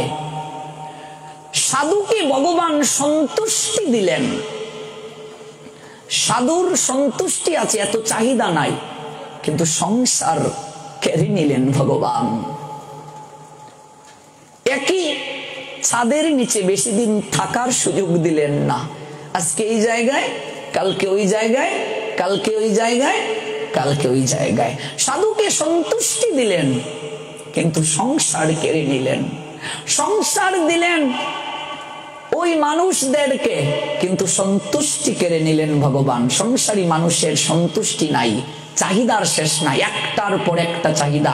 একটা ব্যবসা হলো আরেকটা দরকার, একটা হলো আরেকটা দরকার, চাহিদার শেষ নেই। সংসারী মানুষদেরকে ভগবান স্ত্রীর সুখ দিলেন, সমস্ত কিছু দিলেন, কিন্তু চাহিদাটা বাড়িয়ে দিলেন, সন্তুষ্টি দিলেন না ভগবান। কারণ কি? একটা কারণ হচ্ছে, ভগবান যদি সমস্ত কিছু দিয়ে দেন, তাহলে তিনি যে আমাদের একমাত্র ভজনার অবলম্বন, মানুষ সেটা তাকে ভুলে যাবে বাবা। দুঃখ যদি মানুষের জীবনে না আসে, বিষাদ যদি মানুষের জীবনে না আসে, সে কখনো ভগবানের প্রসাদ লাভ করতে পারবে না। এই জন্যই তো গীতা দুঃখ দিয়ে শুরু হলো। একটা কথা মনে রাখবে, আমাদের ধর্ম শুধু লীলা কথা নয়। আমার পাঠ যারা শুনেন না, তারা হয়তো আমার পাঠের সম্পর্কে ধারণা নেই। ধর্ম পুরোটাই, আমাদের ধর্ম পুরোটাই বিজ্ঞান, পুরোটাই যুক্তি, পুরোটাই দর্শন। গীতা শুরু হলো দুঃখ দিয়ে, বিষাদ দিয়ে। প্রথম অধ্যায়টাই অর্জুন বিষাদ যুগ। ভাগবত শুরু হলো দুঃখ দিয়ে, মৃত্যু যন্ত্রণার দুঃখ দিয়ে। দুঃখ যদি মানুষের জীবনে না আসে, সে কখনো কৃপা লাভ করতে পারে না। দুঃখ আছে বলেই তো সুখ লাভের এত চেষ্টা বাবা। দুঃখ আছে বলেই তো মানুষ সুখী হতে চায়। কান্না আছে বলেই তো মানুষ হাসতে চায়। নিরানন্দ আছে বলেই তো আনন্দ লাভের এত চেষ্টা। অন্ধকার আছে বলেই তো আলোর এত মর্যাদা। এই জন্য ভগবান সব দিয়ে দিলেন, অতৃপ্তি একটা জিনিস রেখেই দিলেন। সবাইকে ভগবান পূর্ণতা দিলেন না, কারণ পূর্ণতা দিলে মানুষ ভুলে যাবে, প্রকৃতিকে ভুলে যাবে, প্রকৃতির ঋণকে ভুলে যাবে। এই জন্য পূর্ণতা কাউকে ভগবান দেন নাই, অপূর্ণ রেখেছেন। কাকশ্রুতা, বকশ্রুতা, সর্পশ্রুতা, ভ্যাকশ্রুতা, আরেক প্রকার শ্রুতা হচ্ছে হংসশ্রুতা। হংস মানে হাঁস। রাজহাঁসকে যদি জল আর দুধ একসঙ্গে দাও, দুধটা গ্রহণ করতে পারবে, জলটা গ্রহণ করে না। বলছে তুমি জগতে এমন হও রাজহাঁসের মতো, জগতে ভালো আছে মন্দ আছে, তুমি কেবল ভালোটা গ্রহণ করো, মন্দটাকে বর্জন করো। একটা মানুষ কখনো সব দিক থেকে পূর্ণ নয়। গুরুদেব থেকে শুরু করে, সাধু থেকে শুরু করে, বৈষ্ণব থেকে শুরু করে, দেবতা থেকে শুরু করে, প্রত্যেকের মাঝেই ছিদ্র আছে, দোষ আছে, কিন্তু হয়তো কম হয়তো বেশি। প্রতিনিয়ত শিখছি। আমি যে মুক্ত সব দিক থেকে তা নয়, আমার মাঝে প্রচুর ত্রুটি রয়েছে। আমি প্রত্যেক দিন প্রতিনিয়ত আমি আপডেট করার চেষ্টা করছি, নিজেকে সংশোধন করার চেষ্টা করছি। ত্রুটি মুক্ত ভগবান গোবিন্দ, বাকি সবাই ত্রুটিযুক্ত, দেবতারাও ত্রুটিযুক্ত, মুনি ঋষিরাও ত্রুটিযুক্ত। এই জন্য বলছেন তুমি রাজহংসের মতো কেবল ভালো গুণটাকে গ্রহণ করো আর খারাপ গুণটাকে বর্জন করো। শ্রোতা হতে হবে রাজহংসের মতো। রাজহংসের মতো কেউ যদি শ্রোতা হয়, তাহলে তার জীবন পরিবর্তন হবেই হবে, হবেই হবে, হতে বাধ্য।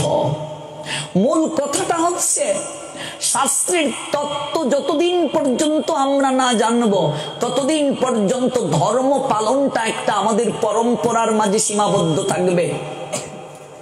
আজকে ডাইভার্ট কেন হচ্ছে মানুষ?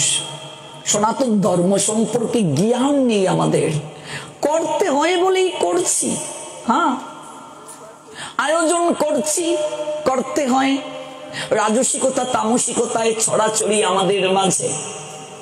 তত্ত্ব জানুন শাস্ত্র থেকে সঠিক তত্ত্ব। যে প্রসঙ্গটা স্পর্শ করে চলে গিয়েছিলাম, এটা আগে শেষ করি, তারপর যে জায়গা থেকে আমরা গতকাল শেষ করেছিলাম সেই জায়গায় আবার ফিরে যাব। সেটা হচ্ছে জননা শৌচ মরণা শৌচ।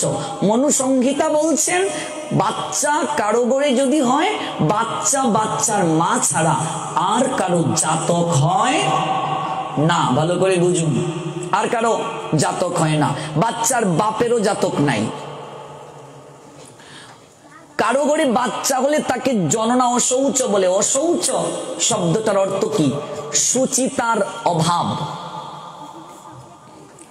কেউ মারা গেলে তাকে মরণা অশৌচ বলে।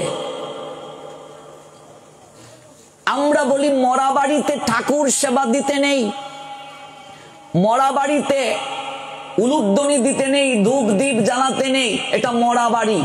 ও মা, মরা বাড়ি ছাড়া কোনো বাড়ি আছে গো? ভালো করে বুঝুন। গুরুদেব শিষ্যকে বলছেন, বাবা আমি তোমাকে দীক্ষা দেব, তুমি একটা ঘর থেকে ভিক্ষা করে নিয়ে আসো, এনে দক্ষিণা দেবে আমায়, আমি একটু পরীক্ষা করতে চাই তোমার জ্ঞান কেমন, তাহলেই আমি তোমাকে শিষ্যত্বে গ্রহণ করব। আজ্ঞে গুরুদেব বলুন। এমন একটা বাড়ি থেকে তুমি ভিক্ষা নিয়ে আসো। কোন বাড়ি থেকে? এমন একটা বাড়ি থেকে ভিক্ষা নিয়ে আসবে যেটা মরা বাড়ি না। মরা বাড়ি থেকে ভিক্ষা আনতে পারবে না। যদি এমন একটা বাড়ি থেকে তুমি ভিক্ষা আনো মরা বাড়ি না, তাহলে আমি তোমাকে দীক্ষা দেব। বলছেন এটা একটা কথা হলো গুরুদেব, এই গ্রামে গেলেই তো পাবো মরা বাড়ি ছাড়া। গিয়ে বলছেন, কে আছো গো মা? রাধে রাধে, একটু ভিক্ষা দাও মা। আসছে ভিক্ষা দিতে। মা, মরা বাড়ি থেকে আমি ভিক্ষা নেব না, তোমার বাড়িতে কি কেউ মরেছে? বলছি এটা কি ব্যাপার, বাড়িতে কেউ না মরে থাকতে পারে? আচ্ছা বলুন, মরা বাড়ি ছাড়া কোনো বাড়ি আছে?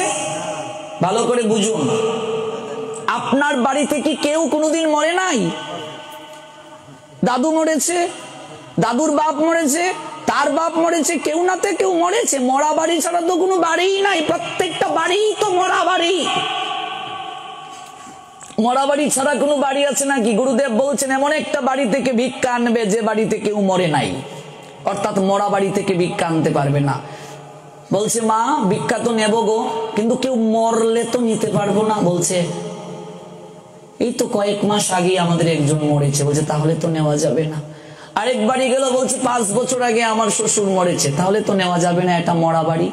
এবার 5 গাঁও খুঁজলো, মরা বাড়ি ছাড়া কোনো বাড়ি পেল না।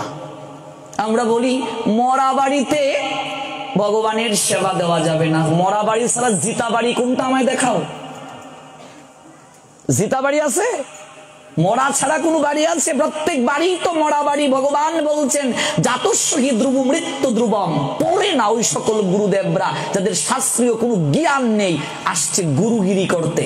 আমরা তো মূর্খ, আমরা মনে করি দীক্ষা নিতে হয় বলেই নেওয়া, কিন্তু সেই গুরুদেব সৎ গুরুদেব কিনা, তত্ত্বদ্রষ্টা কিনা, আচরণশীল কিনা, চতুর সম্প্রদায় মুক্ত কিনা, তার গুরু পরম্পরা আছে কিনা, এরকম আগে যাচাই করে দীক্ষা নিতে হবে। গুরুদেবের বলে গুরুদেবের বাক্য, গুরুদেব আদেশ দিয়েছে। আরে গুরুদেব যদি নিজেই কানা হয়, আমি কানাকে পথ দেখাবি কি করে? দুইও কানাই তো পুকুরে পড়ে মরবে, নিজে কানা পথ চিনে না। হ্যাঁ, এক কানা আরেক কানাকে পথ দেখাবে কি করে? এটা সমালোচনা নয়। সমালোচনা কাকে বলে সংজ্ঞা জানো? আমি চুরি করি নাই আমাকে চোর বলা সমালোচনা, আমি চুরি করছি আমাকে চোর বলা সমালোচনা নয়। শাস্ত্র সমালোচনার ডেফিনেশন দিয়েছেন, এক্সপ্লেইন করেছেন। মরা বাড়ি ছাড়া কোনো বাড়ি আছে? প্রত্যেকটা বাড়ি তো মরা বাড়ি, তাহলে মরা বাড়িতে ঠাকুর সেবা চলবে না। কয় বাচ্চা হয়েছে ঠাকুর সেবা দেওয়া যাবে না। বাচ্চা হওয়া ছাড়া কোনো বাড়ি আছে? না হইলে তুমি আমি আইলাম কই থেকে? শিষ্য এসে বলছে গুরুদেব মরা বাড়ি ছাড়া তো কোনো বাড়ি পেলাম না। বলছে আরে মূর্খ, এই জগৎটাই তো অনিত্য, এটাই তো মরার জায়গা। আমরা সবাই মরার দলে, আজকে আমি মরবো, কালকে তুই মরবে, পরশু তোর শিষ্য মরবে। এটা সবাই মরার দল, এটা মরা লোক, এটা কখনো জীবিত লোক নয়। জীবিত লোক, চিন্ময় লোক হচ্ছে গোলক বৃন্দাবন ধাম। জয় জয় শ্রী রাধে শ্যাম। এই জগৎটা হচ্ছে অনিত্য আলয়, এটা মৃত্যুর আলয়। গীতায় ভগবান বলছেন এটা হচ্ছে বিষালয়, দুঃখালয়, এটা দুঃখের জগৎ, এটা মৃত্যু জগৎ। এই জন্য উপনিষদ বলছেন আমাকে অন্ধকার থেকে আলোর পথে নিয়ে যাও, আমাকে মৃত্যু থেকে অমৃতের পথে নিয়ে যাও, আমাকে অসত্য থেকে সত্যের পথে নিয়ে যাও। এই জগৎটা হচ্ছে মরা বাড়ি, প্রত্যেকটা বাড়ি মরা বাড়ি। জেতা বাড়ি, জীবিত বাড়ি কেউ নাই, মরা বাড়ি তো প্রত্যেকটা বাড়ি। মরা ছাড়া কোনো বাড়ি আছে নাকি? তোমার শাশুড়ি মরেছে, আজকে কালকে তুমি মরবে। তোমার ছেলে বিয়ে করাবে, তারপর ছেলের ঘরে নাতি, তারপর পন্থী, তারপর খন্তি, তারপর দা, তারপর কুড়াল, তারপর শ্রেণী, তারপর আতা, তারপর চামচ, সবাই মরবে। মরা ছাড়া কেউ নাই। প্রত্যেকজনই মরবে। তাহলে জিতাবাড়ি কোত্থেকে হলো? ভগবান যেখানে বলছেন এটা মৃত্যুলোক, শাস্ত্রকারগণ বললেন মৃত্যুলোক, গ্রন্থ বললেন মৃত্যুলোক। মৃত্যুলোক থেকে তুমি অমৃত লোকে যাওয়ার জন্য সাধনা করো। প্রত্যেকটা বাড়ি মরা বাড়ি, মরা বাড়ি ছাড়া কেউ নাই।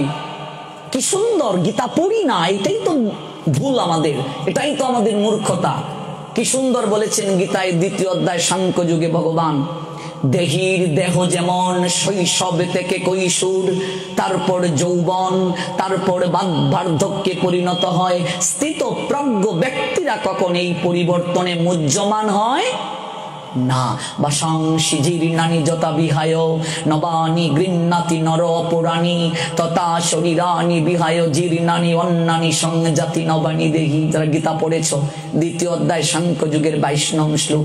এই দেহটা কাপড়ের ন্যায়, মানুষ যেমন পুরাতন কাপড় ত্যাগ করে নতুন কাপড় পরিধান করে, আত্মাও তেমনি জীর্ণ শরীর ত্যাগ করে নতুন একটা শরীর ধারণ করে। এটা মৃত্যু লোক, এখানে সবাই মরবে। এমন কেউ নাই যে বলবে যে আমি মরবো না, আমাকে মরতে হবে না। অনাদিকাল থেকে মানুষ মৃত্যুর জন্য, মৃত্যুকে রোধ করার জন্য চেষ্টা করেছে। আমি মরবো না এরকম ভাবনা প্রত্যেকটা মানুষের অনাদিকাল থেকে ছিল, বর্তমানেও আছে। আপনি রাবণ কুম্ভকর্ণের দিকে তাকান, হিরণ্যকশিপু হিরণ্যাক্ষের দিকে তাকান, আপনি কংস জরাসন্ধের দিকে তাকান, আপনি শিশুপালের দিকে তাকান। প্রত্যেক জনেই চেষ্টা করেছে জগতে কি করে মরা না যায়, বেঁচে থাকা। কিন্তু ভগবান বলেন, ওরে মূর্খ, এটা তো মরার লোক, এখানে তুই বেঁচে থাকবে কি করে? মরতে হবে, প্রত্যেককেই মরতে হবে। এটা মৃত্যু লোক, মৃত্যু লোকে কেউ বেঁচে থাকবে না। এই কি সুন্দর শ্লোকটা আছে, জাতস্য হি ধ্রুব মৃত্যু ধ্রুব। ভগবান বলছেন জন্ম যেহেতু হয়েছে, গীতার 2য় অধ্যায় সাংখ্য যুগে, তোমাকে মৃত্যু বরণ করতে হবে। যদি বলো যে আমি মরবো না, তাহলে তুমি আমি মূর্খ। জগতে সবচেয়ে বড় আশ্চর্য হচ্ছে মৃত্যু। মৃত্যু নামক কালো সর্প পিছন থেকে ধেয়ে আসছে, কখন জানি ছুবল দেবে, আমি মরব। অথচ মানুষ মৃত্যুর কথা কেউ চিন্তা করে না।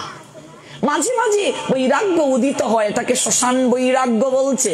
লাশ পোড়াতে গিয়েছ, আরে আহা, আমাকেও একদিন এই জায়গায় আসতে হবে। একসঙ্গে কালকে সার স্টলে আড্ডা দিয়েছি, আজকে চলে গেল আমাকে ছেড়ে। হ্যাঁ, আজকে আমাকে ছেড়ে চলে গেল, আমাকেও আসতে হবে। সংসারে কেউ কারো নয়, কেউ নয়, কেউ নয়। একটু বৈরাগ্য আসলো, বাড়িতে আবার আসলো, একটু পরেই সেই শুরু হয়েছে, কি গো নাতিটাকে একটু কুলে নাও না, এই শেষ শুরু হয়ে গেল। মায়ার দ্বারা অপহৃত হয়ে মানুষ মাঝে মাঝে শ্মশান বৈরাগ্যে আসীন হয়। এটা কেমন বলছেন, বলির পাঠার ন্যায়। একটা পাঠাকে যখন বলি দিচ্ছে, বাকিগুলো দাঁড়িয়ে দাঁড়িয়ে দেখছে, ওটা ভাবে না এরপরের সিরিয়ালটা আমার। দেখেছো বাবা, পাঠাকে যখন কসাই হত্যা করছে, বাকিগুলো দাঁড়িয়ে দাঁড়িয়ে দেখছে, বাদা কাঁঠাল পাতা খাচ্ছে, ওইটা ভাবছে মনে পড়ে, যাই হোক একটা কমলো, ভাগ আমাদের একটু বেশি হবে। এটার পরে আরেকটাকে বলি দিচ্ছে, বাকিগুলো দাঁড়িয়ে দাঁড়িয়ে দেখছে, কিন্তু হৃদয়ে এই ভাবনা আসছে না, হুঁশ আসছে না, একটু পরে তাকেও সেই জায়গায় যেতে হবে। আমাদের চোখের সামনে বাবা মরছে, দাদু মরেছে, ছেলে মরছে, কিন্তু হৃদয়ে ভাবনা জাগে না, আমাকেও একদিন মরতে হবে, আমাকেও একদিন সংসারের মায়া কাটিয়ে চলে যেতে হবে। কি নিয়ে যাব? বয়স হয়ে গেল 60-70, চুলে পাক ধরলো, দাঁত পড়ে যাচ্ছে, আগের মতো হজম হয় না, খাবার খেতে পারি না, ঘুম আসে না। এগুলো লক্ষণ বাবা। আয়নায় দাঁড়িয়ে একটু নিজের চেহারাকে অবলোকন করো, এগুলো সংকেত তোমার দিন ঘনিয়ে আসছে যাওয়ার। যমরাজের একজন বন্ধুর নাম ছিল চিত্তরঞ্জন। চিত্তরঞ্জনকে বলছে, বন্ধু সারাটা জীবন যে তুমি এইভাবে কাটিয়ে দিচ্ছ সময়, মৃত্যু লোকের দেবতা কিন্তু আমি, বন্ধু বলে কিন্তু পার পাবে না। আমি তোমাকে সচেতন করে দিতে পারি। এখনো যে ইষ্ট সাধনের পথে গেলে না, তুমি একটিবার আমাকে সচেতন করে দিও কখন আমার ভগবানকে ডাকার সময়। সারাটা জীবন চলে গেল চিত্তরঞ্জনের রঙ্গরসে সংসার আনন্দে, একটিবার উপলব্ধি হলো না যে তার সময় হয়েছে। আমরা বলি এখনো সময় হয় নাই, সময় আছে, পরে করবো। ও মা, একাদশী শুরু করো, এখন কি সময়, একটু বয়স হোক তারপর। জপমালা নেও, এখন সময় হয় নাই, একটু পরে নেব। চিত্তরঞ্জন সারা জীবন এইভাবেই চললো। মরার পরে কাঠগড়ায় যখন দাঁড়ানো হলো, বন্ধু তুমি আমার সঙ্গে বিশ্বাসঘাতকতা করলে, তুমি না বলেছিলে আমায় তুমি সচেতন করে দেবে কখন আমার ভগবানকে ডাকার সময়। যমরাজ হেসে এসে বলছেন, বন্ধু যখন তোমার চুলে পাক ধরেছিল সেদিনও কি বুঝনি যাওয়ার সময় ঘনিয়ে আসছে? যখন তোমার দন্ত পড়ে যাচ্ছিল সেদিনও কি বুঝনি যাওয়ার সময় ঘনিয়ে আসছে? যখন তোমার চামড়া কুঁচকে যাচ্ছিল তখনও কি বুঝনি যাওয়ার সময় হয়ে যাচ্ছে? ওরে, আমি তো প্রত্যেকটা সময় সংসারী মানুষদেরকে সংকেত দেই, তোমার জীবন বেলা ধীরে ধীরে পূর্ব আকাশ থেকে পশ্চিম আকাশে ঢলে পড়ছে। যারা এই সংকেত উপলব্ধি করতে পারে তাদেরই পরম প্রাপ্তি লাভ হয়, আর যারা এই সংকেত উপলব্ধি করতে পারে না তাদেরকেই শাস্তি পেতে হয়। প্রতিনিয়ত আমাদেরকে সংকেত দেয়া হচ্ছে, আমরা উপলব্ধি করতে পারছি না।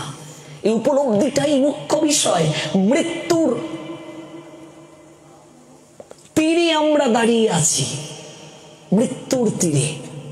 এটা মৃত্যু লোক, এটা মরা বাড়ি, এই জগৎটাই মরা বাড়ি, এখানে জীবিত কেউ নাই। অথচ আমরা বলি মরা বাড়িতে ঠাকুর সেবা দেওয়া যাবে না, এটা মরা বাড়ি গো, যেও না, মরা বাড়িতে গিয়েছি স্নান করতে হবে। কত মূর্খ আমরা! অথচ শাস্ত্র বলছেন অন্তিম বন্ধুর কথা। জগতে অন্তিম বন্ধুকে, জগতে শ্রেষ্ঠ বন্ধুকে, যে বন্ধুর কথা শাস্ত্রে বলেছেন, মনুসংহিতা বলছেন আমাদেরকে, অন্তিম বন্ধু হচ্ছে তারা। রাধারানী বলছেন, ও সখী রে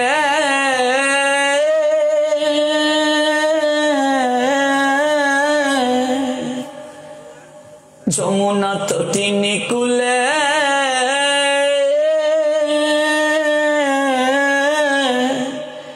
খেলি কদম্বের মূলে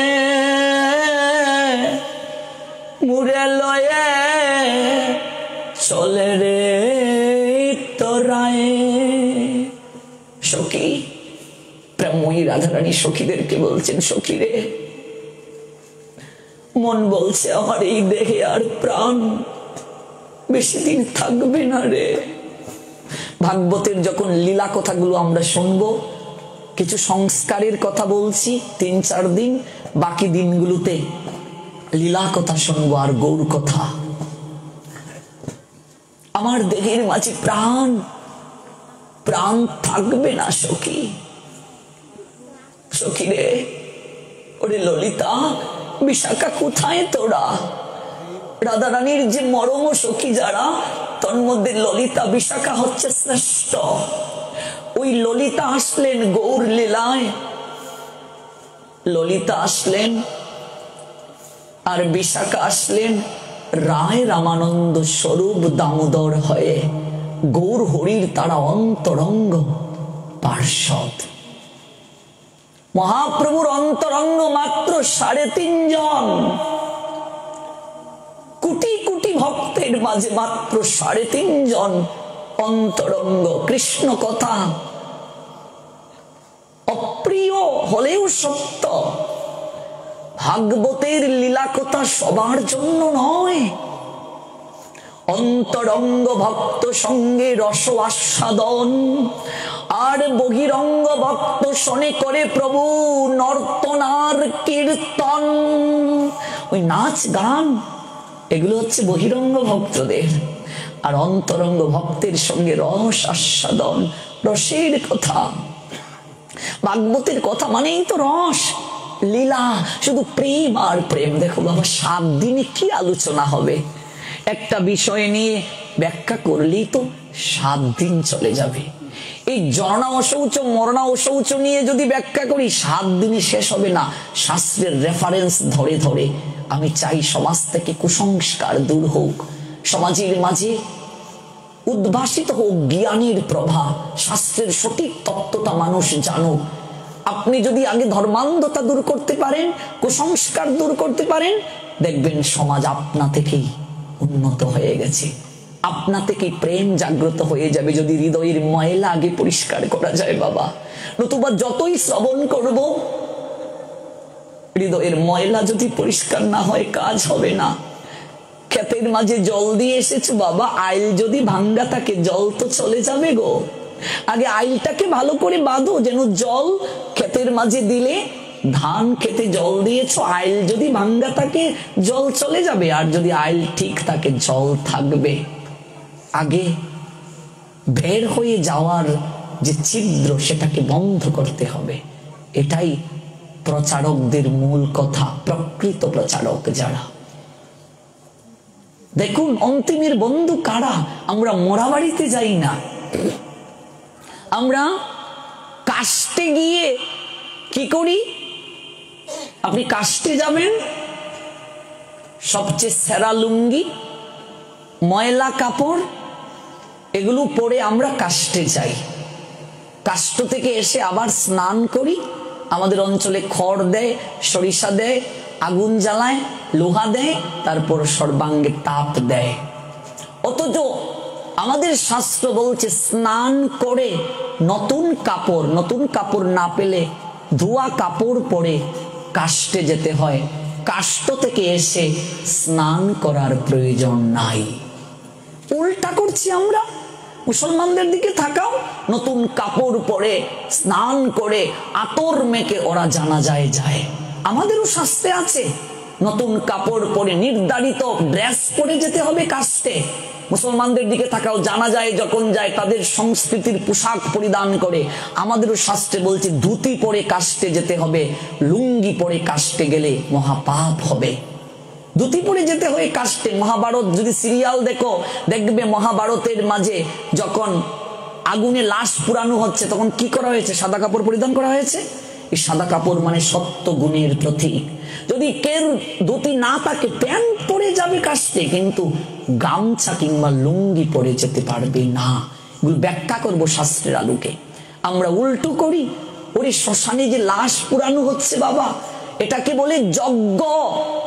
শুধু যজ্ঞই নয়, মহাযজ্ঞ, অন্ত্যেষ্টি ক্রিয়া। অন্ত মানে শেষ, ইষ্টি মানে যজ্ঞ, শেষ যজ্ঞ। হিন্দুদের প্রত্যেকটা আচার হচ্ছে যজ্ঞ। বিয়েটা যজ্ঞ, গর্ভধারণ যজ্ঞ, বাচ্চা পেটে আসলে 7 বক্ষণ সীমন্ত্রণ, এটা যজ্ঞ। বাচ্চা জন্ম নিল যজ্ঞের মাধ্যমে প্রদীপ জ্বালিয়ে নামকরণ, এটাও যজ্ঞ। ব্রত যে আমরা করি এটাও যজ্ঞ। প্রত্যেকটা কার্য যজ্ঞ। এমনকি মরার পরে এই দেহটা আগুনে পুরানো, এটাও যজ্ঞ। কেন হিন্দুরা দেহটা আগুনে পুড়িয়ে দেয়?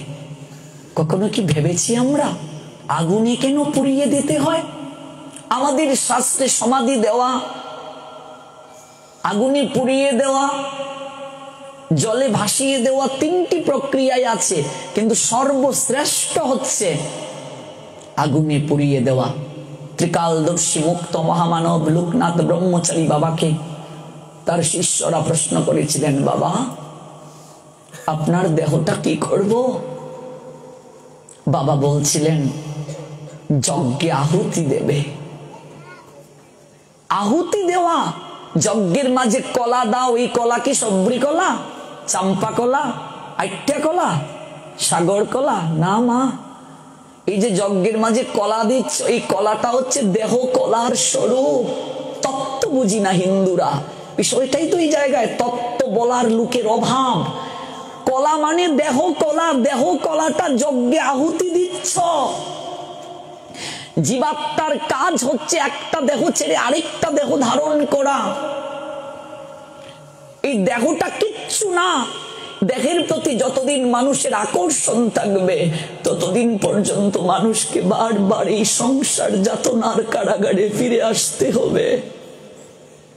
যতদিন দেহের প্রতি মানুষের আকর্ষণ নষ্ট হবে ততদিন প্রেম হবে বাবা। দেহের প্রতি আকর্ষণ যাদের থেকে যাবে তাদের কখনো প্রেম হবে না।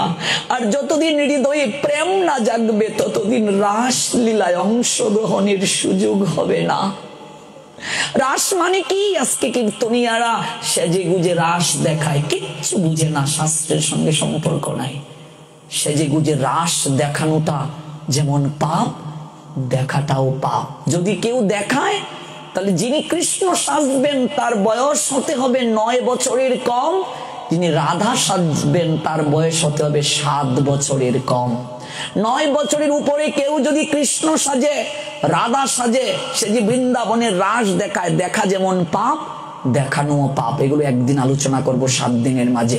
কৃষ্ণ যখন রাসলীলা করেছেন তার বয়স ছিল 9 বছরের কম, রাধারানীর বয়স ছিল 7 বছরের কম। তারপর তো 100 বছর রাধা কৃষ্ণের বিরহ ছিল, বৃন্দাবন থেকে কৃষ্ণ চলে গেলেন, 100 বছর বৃন্দাবনবাসী কৃষ্ণের আর সাক্ষাৎ পেল না। তাহলে বড় বয়সের ছবি আসবে কোত্থেকে রাধা কৃষ্ণের? এটা তো বুঝতে হবে। এটাই প্রকৃত কথা। গোপাল চম্পু গ্রন্থটা পড়বেন। যজ্ঞে আহুতি দিচ্ছেন, জীবাত্মার কাজ একটা দেহ ছেড়ে আরেকটা দেহে ধারণ। দেহের আকর্ষণ যতদিন থাকবে, দেহে যতদিন কামনা থাকবে, ততদিন পর্যন্ত রাসে প্রবেশের অধিকার নাই। এই জন্য রাসের আগে বস্ত্র হরণ লীলা হয়েছে। বস্ত্র মানে শুধু কাপড় নয় বাবা, বস্ত্র মানে দেহ। গীতায় গোবিন্দ বললেন বস্ত্র হরণ মানে ভগবান কামনার দেহটাকে হরণ করলেন। কামনার দেহ যদি হরণ হয়, ও বাবা, দেহ যদি হরণ করা হয় থাকে কি? আত্মা। কাম কিসে হয়? দেহের সঙ্গে দেহের যখন সংস্পর্শ হয়, দেহ যখন দেহের কাছে আসে, টাচ, তখন কাম হয়। আগুনে ঘি ডালবে, আগুন ধাউ ধাউ করে জ্বলবে। দেহে দেহের পরশ, কাম হবে। আর দেহই যদি না থাকে, থাকবে কি? আত্মা। আত্মায় আত্মায় প্রেম হয় বাবা, প্রেম। আত্মীয় সবাই ভাই, আত্মার সম্বন্ধে আত্মীয়তা নাহি হয় মায়াময় গন্ধে। মানুষ দেহটা নিয়ে যতদিন যাবৎ পড়ে রইল ততদিন যাবৎ তার মন সংকীর্ণ হয়ে গেল। তখন সে ভাবতে শুরু করলো, এটা আমার আপন ভাই, এটা আমার আপন কাকাতো ভাই, এটা আমার আপন মামাতো ভাই। ভগবান বলছেন, মূর্খ, তোর মাঝে যে আত্মা আছে, প্রতিটা জীবের মাঝে সেই আত্মা আছে, সবাই তোর আত্মীয়। এই জন্য প্রকৃত সাধু যারা, মহাপুরুষ যারা, কেবল নিজের মা, নিজের ভাই বোন এগুলোকে নিয়ে ব্যস্ত থাকে না। আমার মা বলেন, তুমি যেদিন জগতের ছেলে হতে পারবে সেদিন বুঝবো তোমাকে গর্বে রাখা আমার সার্থক হয়েছে। এরকম মা পাওয়া কুটিতে পাওয়া যাবে না। আমরা সংকীর্ণ হয়ে গেছি। এই জন্য মনে করি এটা আমার বাড়ি। সাধু যে জায়গায় থাকবে এটা তার গৃহ মনে করতে হবে। সাধু যে জায়গায় থাকবে এটা তার বাড়ি, এটা তার গৃহ।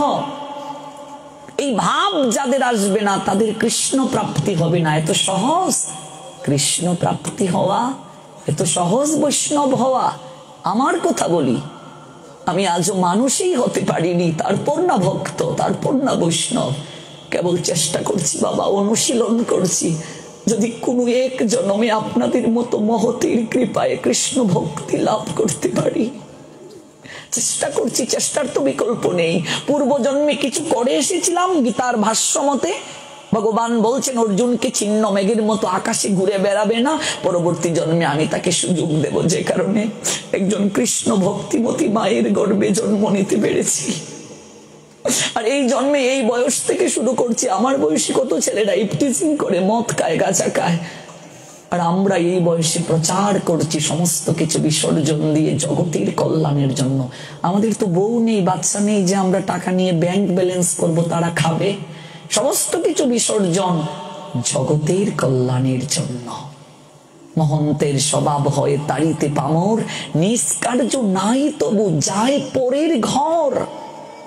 নিজের স্বার্থ না, নিজের কল্যাণ নয়, জগতের কল্যাণ। সাধুর কার্য শুধু পরহিত তরে, সাধুর কাজ হচ্ছে পরের কল্যাণ করা, নাহলে সে সাধু হবে কেন? সাধু কাকে বলে?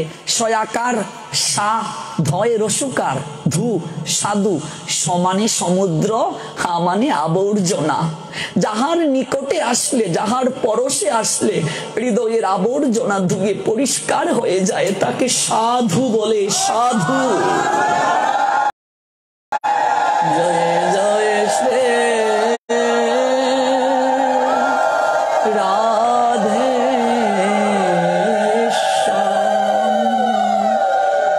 জীবাত্মার যতদিন যাবৎ আকর্ষণ থাকবে, বারবার জন্ম মৃত্যুর চক্রাকারে ঘুরতে হবে।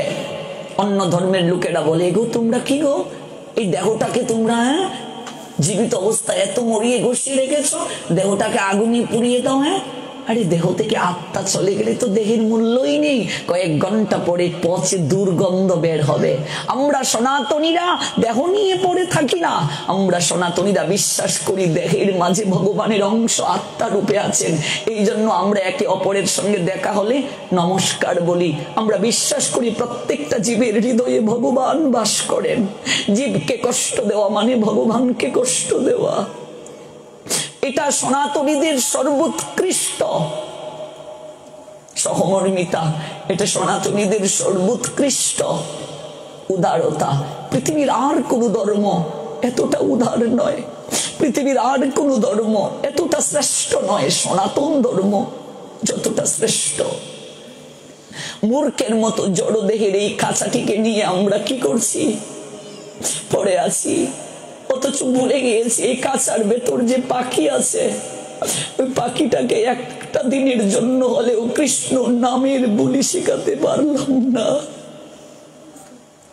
ময়নারে খাওয়াইলাম কত দুধ কলাই আর মাখন সর, যাইবার বেলা নিষ্ঠুর ময়না কৃষ্ণ নাম তো লইল না। নেবে কি করে বাবা? জীবন দশায় যদি অভ্যাস না করো, মৃত্যুর সময় কি মুখে কৃষ্ণ নাম আসবে? প্রশ্নই উঠে না। মানুষ যে চিন্তা নিয়ে মরবে পরবর্তী জন্মে, তার সেই চিন্তায় দেহ হবে। ভরত মহারাজ হরিণের বাচ্চার কথা চিন্তা করে মরলেন, পরবর্তী জন্মে হরিণ হয়ে জন্ম নিলেন। এই জন্য অভ্যাস যোগ দিয়েছেন ভগবান 18 অধ্যায়ের একটা অধ্যায়। এই দেহটা নিয়ে পড়ে থাকার কথা শাস্ত্র বলে নাই। দেহটা প্রকৃতির প্রদত্ত খাঁচা। ওমা, খাঁচার ততদিন প্রয়োজন হয়ে গো যতদিন পাখি থাকবে। পাখি না থাকলে খাঁচার মূল্য আছে। আত্মা যতদিন দেহের ভিতর আছে, দেহটার মূল্য আছে। আত্মা যেদিন দেহ ছেড়ে চলে যাবে, এই তোমার দেহটার বিন্দু মাত্র মূল্য নেই। রাত্রে মরলে সকালে বাসি মরা বলেও তোমাকে স্পর্শ করবে না। কয়েক ঘন্টার চিতার আগুনে ধাউ ধাউ ধাউ করে জ্বলবে তোমার সমস্ত কিছু। আত্মীয় স্বজন, পরিবার পরিজন একটু মায়া কান্না কেঁদে তারপর সবাই চলে আসবে। প্রকৃতির করাল তাপে একদিন তুমি সবার নিকট থেকে হারিয়ে যাবে। যদি প্রকৃত আপনার জননাদিরাদি শ্রী গোবিন্দ ভগবানকে না চিনতে পারো, বারবার জন্ম মৃত্যুর দুঃখের কারাগারে তোমাকে ফিরে আসতে হবে। ওই দেহটা যে মূল্যহীন, দেহটার প্রতি যে মমতা রাখা উচিত নয়, এই জন্য সনাতনী হিন্দুরা আগুনে দেহটাকে পুড়িয়ে দেয়। এটা সায়েন্টিফিক পদ্ধতি। এই করোনা ভাইরাসের সময় বিজ্ঞানীরা গবেষণায় এবং ডাক্তাররা গবেষণায় একমত হয়েছেন, আগুনে পুড়িয়ে দেওয়াটাই সবচেয়ে বেস্ট। সবচেয়ে বেস্ট হচ্ছে আগুনে পুড়িয়ে দেওয়া। দেহটা যত তাড়াতাড়ি বিলীন হয় ততই ভালো। 5টা উপাদান দ্বারা দেহটা তৈরি হয় বাবা। দেহটা তৈরি করতে মাটির প্রয়োজন হয়েছে, আগুনের প্রয়োজন হয়েছে, জলের প্রয়োজন হয়েছে, আকাশের প্রয়োজন হয়েছে, বাতাসের প্রয়োজন হয়েছে। সমুদ্রের ফেনা যেমন ক্ষণে সৃষ্টি করে লয়, মায়ার সংসারে খেলা সেইভাবে হয়। কেহ নহে মাতা পিতা আত্মীয় স্বজন, সবাই ফেনার মতো থাকে অল্পক্ষণ। সমুদ্রের ফেনা যেমন সমুদ্রে মিশয়, পঞ্চভূতের দেহ তেমনি হয়ে যায় লয়। সমুদ্রের মাঝে ফেনা উঠে, ওই ফেনা সমুদ্রের মাঝে আবার মিশে যায়। কতবার যে দেহটা ধারণ করছি গো বাবা। এই সংসারে মা বাবা ভাই বোন সবাই সমুদ্রের ফেনার মতো, বুদবুদের মতো, কেউ কারো সঙ্গী নয়। সবাইকে একদিন না একদিন না ফেরার দেশে একা একা একা যেতে হবে, কেউ তোমার সঙ্গে যাবে না। কত দেহ এইভাবে দরয়ে শরীরী অনিত্য দেহে তুমি আত্মীয়তা হারি, কেউ না দিরাদি শ্রী গোবিন্দ ভগবান, তুমি একমাত্র আপনার জন, তুমি একমাত্র আমার প্রিয়জন। আমি ভুলে গেছি, যার কারণে বারবার জন্ম মৃত্যুর চক্রবুহে আমাকে আবদ্ধ হতে হচ্ছে। তুমি একটিবার কৃপা করে মহতের মাধ্যমে আমার হৃদয়ে জাগিয়ে দাও, এই মনটা যেন তোমার শ্রীপাদ পদ্মে সর্বদা রেখে সংসারের কর্তব্য সম্পাদন করতে পারি। এটাই হচ্ছে জীবের পরম পাওয়া, পরম চাওয়া।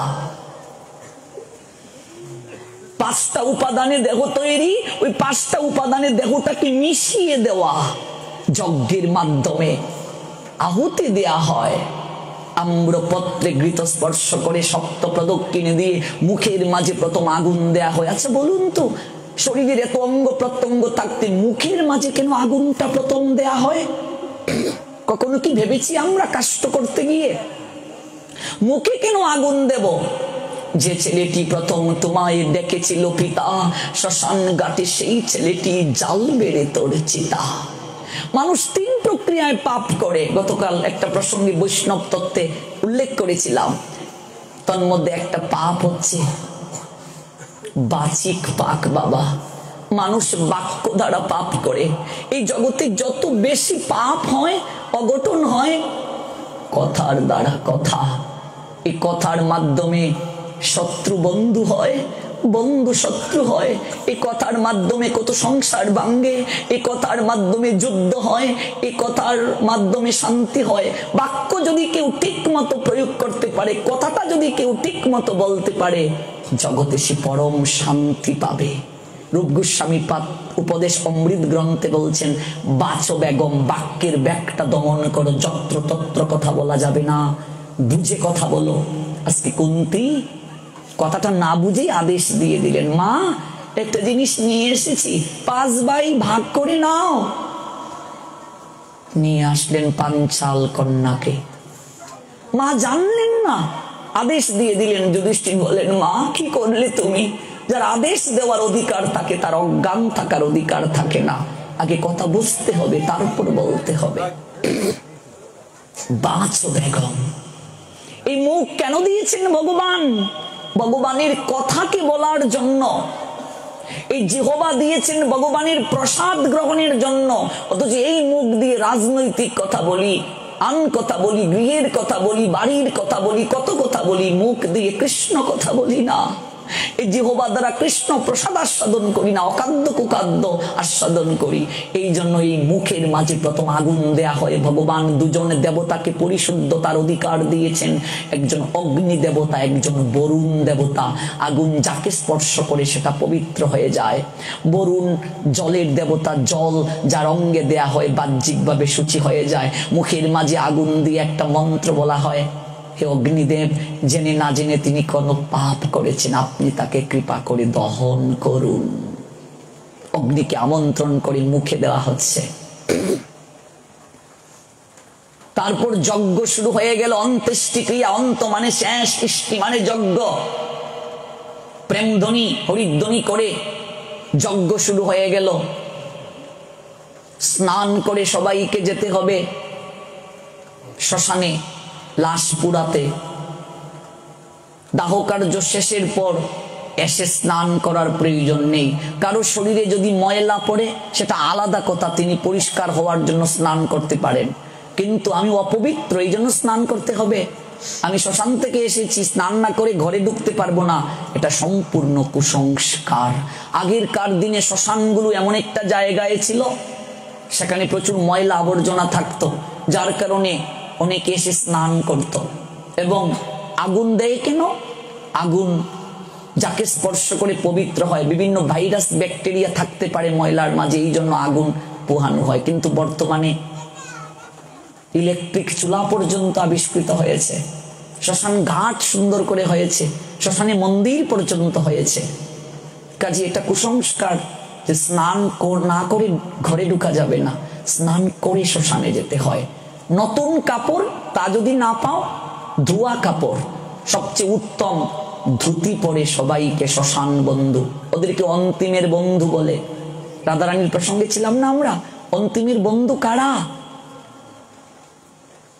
জগতে যত পুণ্য কাজ রয়েছে বাবা, সর্বশ্রেষ্ঠ পুণ্য কাজ দাহ কার্যে অংশগ্রহণ করা। এর মতো আর পুণ্য কাজ হতে পারে না। দাহ কার্যে যারা অংশগ্রহণ করে ওরা অন্তিমের বন্ধু।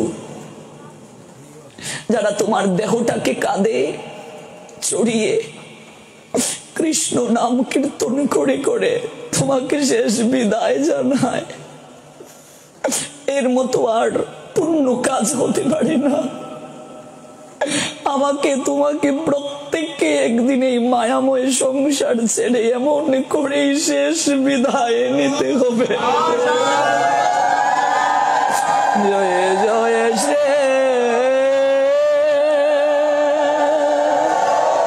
শ্রী রাধে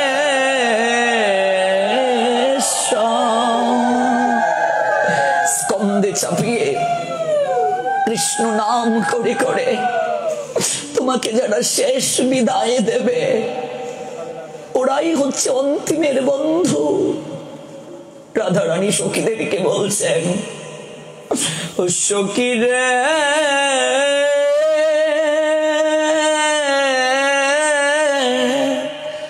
যমুনা তটিনী কুলে খেলি কদম্বের মূলে মুরে লয়ে চলে রে তোরায়। সখী রে, ললিতা কোথায় গেলে বিশাখা? আমার মন বলছে আর দেখে প্রাণ থাকবে না রে। সখী, আর যদি কোনদিন প্রাণনাথ শ্যাম সুন্দর ব্রজধামে ফিরে না আসে, সখী রে, আমার যেদিন দেখো ছেড়ে প্রাণ পাখিটা বের হওয়ার উপক্রম হবে, সখী তোরা আমার দেহটাকে শীঘ্র করে যমুনার কোলে নিয়ে যাস। তোরা আমার দেহটাকে যমুনার কোলে নিয়ে যাবে। ওই যমুনার কোলে কেন, সে অনেক ব্যাখ্যা। যমুনা কে ছিলেন? বিরজা ছিলেন যমুনা। পূর্ব লীলায় আশীর্বাদে যমুনা থেকে বিরজা আসলেন। যে যমুনার তীরে ভগবান কৃষ্ণ সমগ্র লীলা করেছেন, যে যমুনার মাঝে কৃষ্ণের চরণ ধুলিতে স্নাত, যে যমুনাকে কৃপা করার জন্য স্বয়ং ভগবান বসুদেবের কুল থেকে যমুনার জলে লাফিয়ে পড়েছিলেন, পূর্ব লীলায় কথা দিয়েছিলেন তিনি। সে অনেক ব্যাখ্যা ভাগবতে আছে। রাধারানী বলছেন, যমুনার কুলে তোরা নিয়ে যাবি আমার দেহটাকে। অন্তিমের বন্ধু হয়ে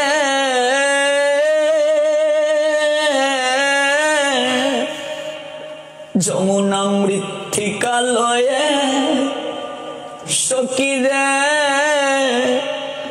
লেপ মোর সরে বগায়ে। সখী, যমুনা থেকে মাটি তুলে তোরা সর্বাঙ্গে তোরা কৃষ্ণ নাম অঙ্কিত করে দেবে আমার সারাটা শরীরে। তাই তো হয় মা, স্নান করিয়ে নতুন বস্ত্র পরিধান করে দাদু সঙ্গে তিলক কাটিয়ে ওই শেষ বিদায়ের হরিনাম করে করে আমরাও নিয়ে যাই। অন্তিম ঠিকানা মানুষ শ্মশানে যেতে ভয় পায়, অথচ প্রত্যেকটা মানুষের ওই অন্তিম জায়গাটাই হচ্ছে শ্মশান, যেখানে ধনী গরিবের কোনো বিচার থাকে না, যেখানে বংশ মর্যাদা থাকে না, যেখানে উঁচু নিচু ভেদাভেদ থাকে না, যেখানে সবাইকে একই কাতারে গিয়ে দাঁড়াতে হয়, সবাইকে একই জায়গায় গিয়ে মিশে যেতে হয় পঞ্চভূতের মাঝে।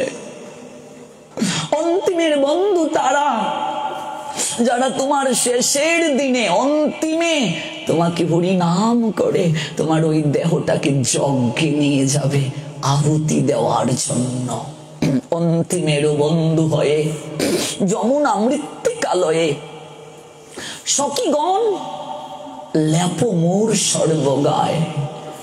সখীরে কৃষ্ণ নামের তিলক পড়াইয়া দিও, ও সখীরে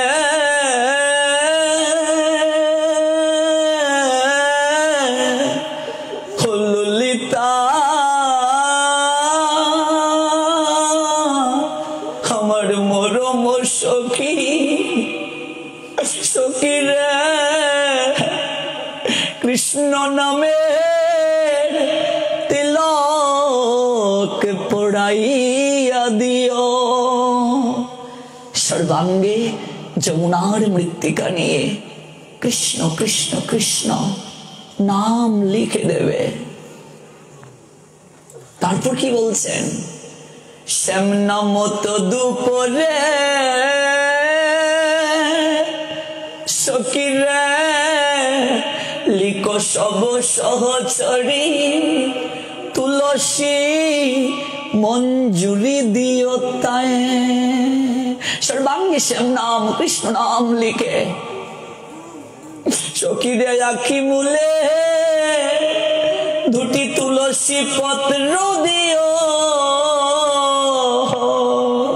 মা, এই দুটি নয়ন, যে নয়ন কৃষ্ণ দর্শনের জন্য প্রাপ্তি, জনম সফলতার কৃষ্ণ দর্শন যার ভাগ্যে হইয়াছে একবার, এই নয়ন কেন দিয়েছেন ভগবান? ভগবানের বিগ্রহ দর্শন করার জন্য। সাকার ভগবান সাকার রূপে আছেন সাধু বৈষ্ণব দর্শনের জন্য।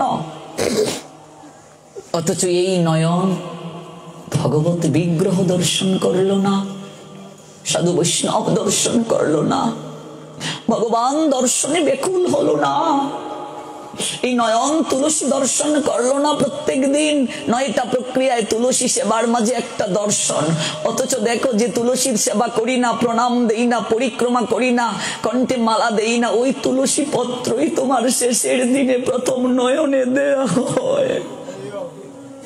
ও সখীরে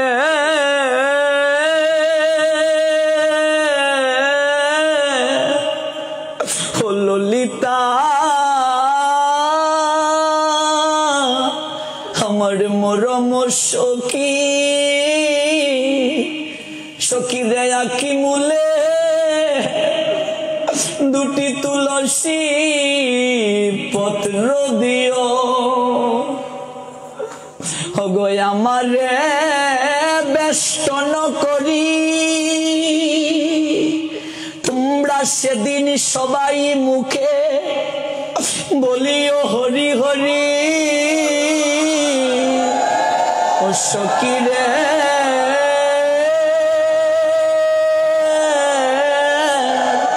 আমারে বেষ্টন করি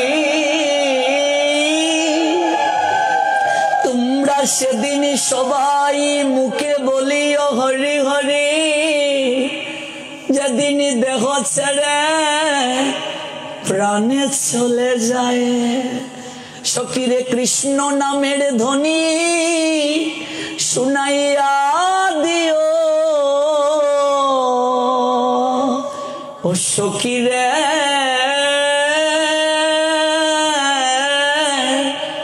ললিতা আমার মরম সখী, সখীরে কৃষ্ণ নামের ধ্বনি শুনাইয়া দিও।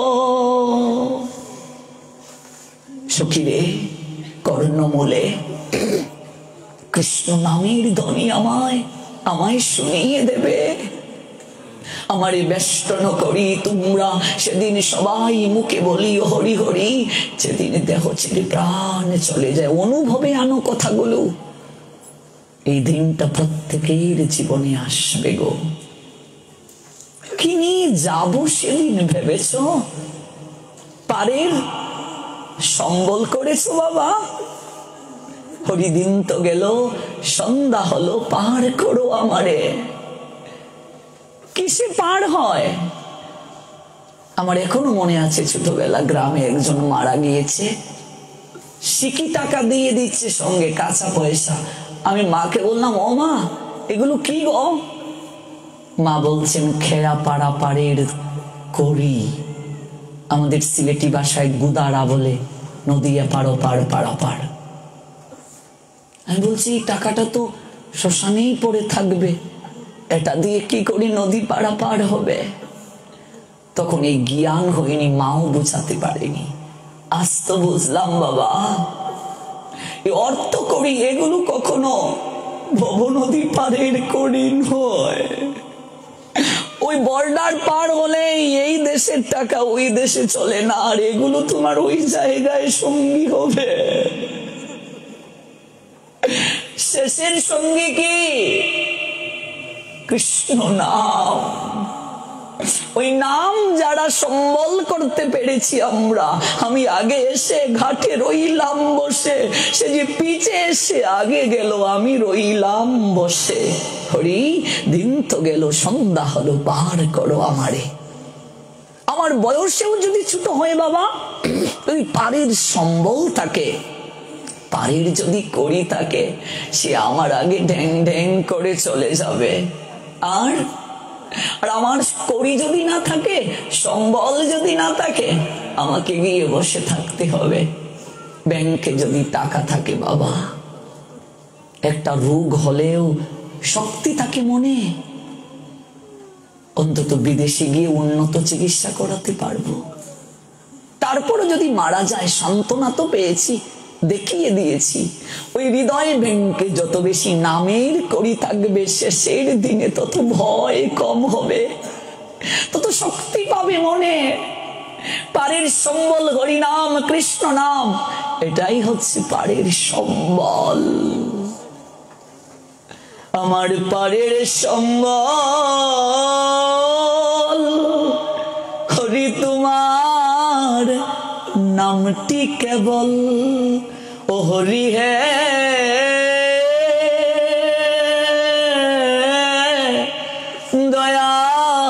দয়াল হরি।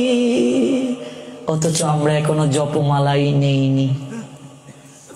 বয়স হয়ে গেল 50, জপমালাটাই নেইনি। কি হবে ভেবে দেখো, জপমালাটাই নেইনি। অনেকে বলে জপমালা ছাড়া কি নাম নেওয়া যায় না? মনে মনে আমরা মনে মনে ধর্ম করি, মনে মনে নাম করি। মিথ্যেবাদী। 24 ঘন্টায় কয়বার মনে মনে নাম নাও তুমি? হ্যাঁ, কিন্তু এই জপমালা থাকলে একটা তাগিদ থাকবে, এটা অভ্যাসের জন্য দিয়েছেন গুরুদেব।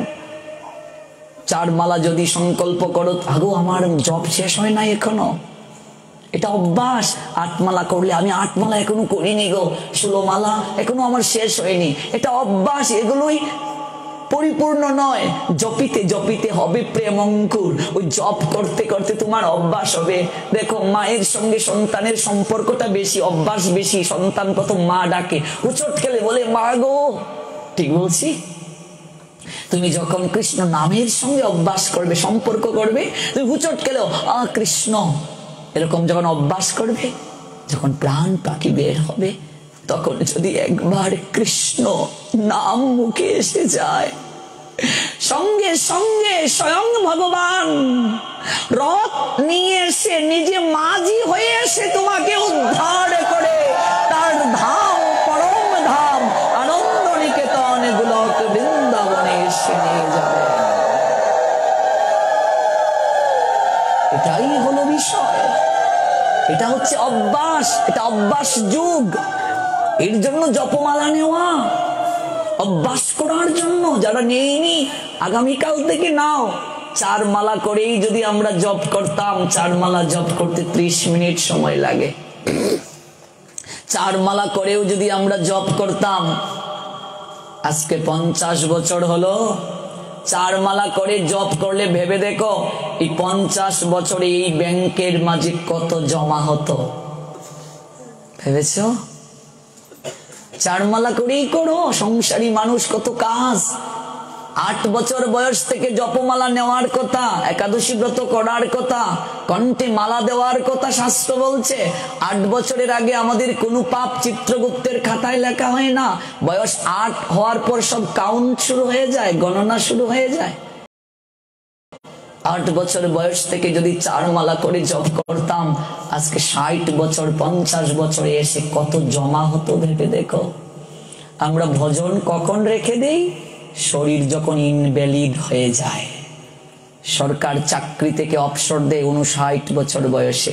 চাকরিজীবীরা মনে করে একটু অবসর হয়নি, তারপর ভগবানকে ডাকবো।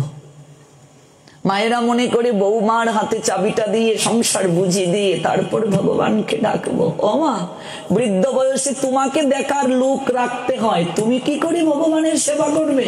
তোমাকে সেবা করার লোক দরকার, তুমি কি করে সেবা করবে? হ্যাঁ, সংসারে যৌবন সব ফুরিয়ে যখন অপদার্থ তুমি, কেউ যখন ভালোবাসে না সংসারে, একেশ পাকিবে দন্ত নড়িবে, সম্বল হবে তোমার লাঠি, পুত্র পরিজন সকলে বলবে এই জঞ্জাল মরলে বাঁচি। কেউ ভালোবাসে না যখন, তখন এসে গোবিন্দ তুমি ছাড়া কেউ নেই, উদ্ধার করো। গোবিন্দ হাসেন মৃদু মৃদু। ওরে, যখন শরীরে শক্তি ছিল তখন তো একদিন আসলে না, ডাকলে না, শুধু বলছিলে সময় নাই সময় নাই। আজকে তোকেও দেখার উদ্ধার করার আমার সময় নাই। সন্তান না কাঁদলে মায়েও কুলে নেয় না। সন্তানকে মা বলছে বাবা এটা দিয়ে খেলা কর, বাবা আমি কাজটা সেরে নিই তারপর কুলে নেব। ও মা, মা আমি কুলে উঠবো, বলছি না খেলা করতে, কাজ সেরে কুলে নেব। এবার সন্তান যখন কান্না শুরু করছে, মা হাতের কাজ ফেলে দৌড়ে আসে, জাদু শোনা কান্না করিস না, আয় কুলে আয়। না কাঁদলে মাও কুলে নেয় না। আর তুমি কাঁদবে না, ডাকবে না, তাকে স্মরণ করবে না, তোমাকে ভগবান উদ্ধার করবে? প্রশ্নই উঠে না, প্রশ্নই উঠে না। তার সঙ্গে তোমার কোনো সম্পর্কই হলো না, সে তোমাকে উদ্ধার করবে? সম্পর্ক থাকলে অধিকার থাকে, সম্পর্ক থাকলে প্রীতি থাকলে অধিকার থাকে। প্রীতি নাই, সম্পর্ক নাই, কি করে অধিকার হবে? সম্পর্ক করিয়া বোঝে কৃষ্ণ তারে নাহিতে, যে বাকি সব মরে অকারণ। এই জন্য অভ্যাস করতে হবে। জপমালাটা কালকে থেকে নাও, তাতেও যদি না পারো 2 মালা করো। 216 বার জপ করতে 10 মিনিট সময় লাগে। 4 মালা 30 মিনিট, 8 মালা 1 ঘন্টা। 24 ঘন্টার মাঝে যদি 30 মিনিট সময়, 1 ঘন্টা সময় ভগবানকে না দাও, শেষের দিনে ভগবান তোমাকে দেখবে? ভাবো, একটা নির্ধারিত রুল আছে। তোমার বয়স যদি 50+ হয়ে যায়, শাস্ত্র বলছে 50-এর পরে অর্ধেক থাকবে সংসারে, আর অর্ধেক সময় কাটাবে সাধু সঙ্গে, তীর্থে, মন্দিরে। এটা বানপ্রস্থের সময়। আমরা লাঠি বর দিয়ে দিয়ে চলেও সংসারের মায়া ছাড়তে পারি না। এই জন্যই তো এত কষ্ট আমাদের, এই জন্যই তো এত যন্ত্রণা, এই জন্যই তো এত দুঃখ। সংসারেই থাকো কিন্তু মনটা রাখো কৃষ্ণ চরণে। সংসারে কি করে থাকবো সেটাও আমরা আলোচনা করব। আমরা যজ্ঞের কথা বলছিলাম কোন প্রসঙ্গে? জাতক ও শৌচে ভগবানের সেবা বন্ধ করা যাবে না। এগুলো আমরা ধারাবাহিকভাবে শুনবো প্রত্যেক দিন। সেই যজ্ঞে আহুতি দিলাম দেহ কলা, পঞ্চভূতে মিশানোর জন্য, জীবাত্মার আকর্ষণ লেস করার জন্য দেহটা আগুনে পুড়িয়ে দেয়া হয়। এবার যেটা সবচেয়ে কুসংস্কার, যেটা ভুল করছি আমরা, সেটা হচ্ছে কাষ্ট চলাকালীন সময়ে যজ্ঞ যখন শুরু হবে কোনো প্রকার আহার করা যাবে না। এমনকি জল পর্যন্ত গ্রহণ করা যাবে না। শ্মশান বন্ধু যারা গিয়েছে, ওরা যজ্ঞে অংশ নিয়েছে, ও বাবা যজ্ঞ কার সন্তুষ্টিতে করে? বিষ্ণুর সন্তুষ্টিতে। ওই দাহ চলবে, একদিকে গীতা পাঠ করবে যারা পারে, বাকিরা হরি নাম করবে, প্রেম ধ্বনি দেবে। এটাই তো নিয়ম। যজ্ঞ চলাকালীন সময়ে কোনো প্রকার আহার করা যাবে না। অনেক জায়গায় মিষ্টি বিতরণ করা হয়, অনেক জায়গায় খাবার দেয়, অনেকে আবার সিগারেট টানে। যজ্ঞ করছে, লাশ পুড়াচ্ছে, সিগারেট টানছে। আবার মদের বোতল ছাড়া তো লাশই পুরানো হবে না। যে জায়গায় পাপ করলে কোনো ক্ষমা হয় না, ভালো করে বুঝে যাও আজকে। পৃথিবীতে কিছু কিছু জায়গা আছে যে জায়গায় অপরাধ করলে কোনো ক্ষমা পাবে না, ডিরেক্টলি শাস্তি পাবে। আর যে জায়গায় অংশগ্রহণ করলে পুণ্য হবে, ডিরেক্টলি কৃপা হবে, এটা হচ্ছে শ্মশান। শ্মশান ভজনের জায়গা, কালকে আরো বিস্তারিত ব্যাখ্যা করব। পৃথিবীতে সবচেয়ে পুণ্যতম জায়গা, পুণ্যের কাজ দাহ কার্য, শ্মশানের জন্য জায়গা দেওয়া, শ্মশানের উন্নয়নে অর্থ ব্যয় করা, দান করা মহা মহা মহাপুণ্য। আর শ্মশান সবচেয়ে পবিত্র জায়গা। দেবাদিদেব মহাদেব শ্মশানটাকে ভজনার স্থান নিয়েছেন। ওই শ্মশানে যদি কেউ গিয়ে পাপ কার্য করে, কোনো দিন তার ক্ষমা হবে না, কঠিন থেকে কঠিন শাস্তি হবে। শ্মশানে কখনো বিড়ি সিগারেট খাবে না, মদ খাবে না, গাঁজা খাবে না। কারণ কি জানো? কারণ হচ্ছে ওই জায়গায় যদি গিয়ে পবিত্র না থাকতে পারো, অপরাধ করো, এত কঠিন তোমার আমার শাস্তি হবে। এই জায়গায় গিয়ে কখনো এমন কার্য করবে না, কারণ শেষের দিনে তোমার আমার শ্মশানে দেহটা নাও পৌঁছাতে পারে। মেঘনা দিয়ে যাচ্ছ, ভগবান এই জায়গাতেই একেবারে বলো হরি হরি বল করে দেবে, লাশ খুঁজে পাওয়া যাবে না। অগ্নিতে যজ্ঞে আহুতি দেওয়ার সৌভাগ্য আমার নাও হতে পারে। ভগবান রাস্তা দিয়ে যাচ্ছি, একেবারে পিষে দিয়ে যাবে, যেন আর অগ্নিতে দাহ করার সুযোগ না থাকে। এই জন্য শ্মশানে গিয়ে কখনো খারাপ কার্য, পাপ কার্য করবে না। পৃথিবীতে সবচেয়ে পুণ্যতম যে জায়গা, পুণ্যতম কাজের জায়গা শ্মশান। পৃথিবীতে সবচেয়ে পাপ যেখানে বেশি হয়, যে পাপের ক্ষমা হয় না, শ্মশানে গিয়ে যদি কেউ করে। কারণ এই জায়গাটা হচ্ছে বৈরাগ্য উদয়ের জায়গা। শ্মশানে গেলে মানুষের মাঝে বৈরাগ্য উদিত হয়, শ্মশানে গেলে মানুষের মাঝে চেতনা জাগ্রত হয়। এই জন্য ত্রিকালদর্শী মুক্ত মহামানব শ্রী লোকনাথ ব্রহ্মচারী বাবা বারোদিতে যারা গিয়েছেন, দেখবেন মন্দিরটার পিছনে শ্মশান। বারোদির জমিদার বলেছিলেন, বাবা আপনাকে কি দেব, একটা মন্দির বানিয়ে দেই। না রে বোকা ছেলে, আমার কি দরকার, ওই বেলগাছটার নিচেই আমি থাকবো। না বাবা, একটা কিছু দিতে আমার বড় মন চাচ্ছে। তাহলে ওই জায়গাটা আমায় দিয়ে দে, তোর তো অনেক আছে। বাবা এটা তো শ্মশান, এটা নিয়ে কি করবে? ওরে বোকা ছেলে, এটাই তো ভজনের জায়গা রে। সব জায়গায় কর্তৃত্ব আছে, নেতৃত্ব আছে, আসনের বিভাজন আছে। একটা জায়গায় কোনো নেতৃত্ব নেই, কর্তৃত্ব নেই, আসনের তারতম্য নেই। এই জায়গায় সবাই সমান। পৃথিবীর সব জায়গায় উঁচু নিচু ভেদাভেদ আছে, এই জায়গায় সবাই সমান। সবাইকে এক কাতারে আসতে হয়। এই জন্য এই কুসংস্কার থেকে বের হবেন, স্নান করে দাহ কার্যে যাবেন, তিলক পরিধান করে। এটা যজ্ঞ, শ্রেষ্ঠ যজ্ঞ। শ্মশান থেকে এসে স্নান করার প্রয়োজন নেই। যদি পারেন ধুতি পরে যাবেন, ধুতিটাই উত্তম, এটাই নিয়ম। না পারলে প্যান্ট পরে যাবেন, লুঙ্গি পরে নয়। শ্মশানে গিয়ে কোনো প্রকার আহার করবেন না, চাপান, বিড়ি, সিগারেট ইত্যাদি। যতক্ষণ পর্যন্ত যজ্ঞ শেষ না হবে ততক্ষণ পর্যন্ত হরিনাম করবে, পরলোকগত আত্মার মুক্তি কামনায়। তুমি অন্তিমের বন্ধু হয়ে গেছো, সাধারণ কেউ নয় তুমি। এই জায়গায় তুমি শ্রেষ্ঠ একটা দায়িত্বে গেছো, শ্রেষ্ঠ একটা কার্য সম্পাদনে গিয়েছো, শ্রেষ্ঠতম কার্য, শ্রেষ্ঠতম পুণ্যের কার্য। আর মৃত বাড়িতে আমরা অনেক সময় যাই না, মৃত বাড়িতে গিয়েছি গো, স্নান করতে হবে। ওই যে বললাম মরা বাড়ি বলে কোনো বাড়ি নাই, প্রত্যেকটা বাড়ি মরার বাড়ি। এই জগৎটাই মরার লোক, মৃত লোক বলছেন শাস্ত্র। এটা কখনো অমৃত লোক নয়, অমৃত লোক হচ্ছে বৈকুণ্ঠ ধাম। এখানে সবাই মৃত, সবাইকে মরতে হবে। এই জন্য মরা বাড়ির ঠাকুর সেবা বন্ধ। ওই বাড়ি যাবো না, মরা বাড়ি। তোমার বাড়ি কি জিতা বাড়ি? তোমারটাও তো মরা বাড়ি, জগৎটাই তো মরার বাড়ি। আগামীকাল শুনবো আমরা কোন শাস্ত্রে কোথায় আছে যে জাতকে অশৌচে ঠাকুর সেবা বন্ধ করা যাবে না? যারা জাতকে অসুচে ঠাকুর সেবা দেয় না, মহা মহা পাপ করছে তারা, অপরাধ হচ্ছে তাদের।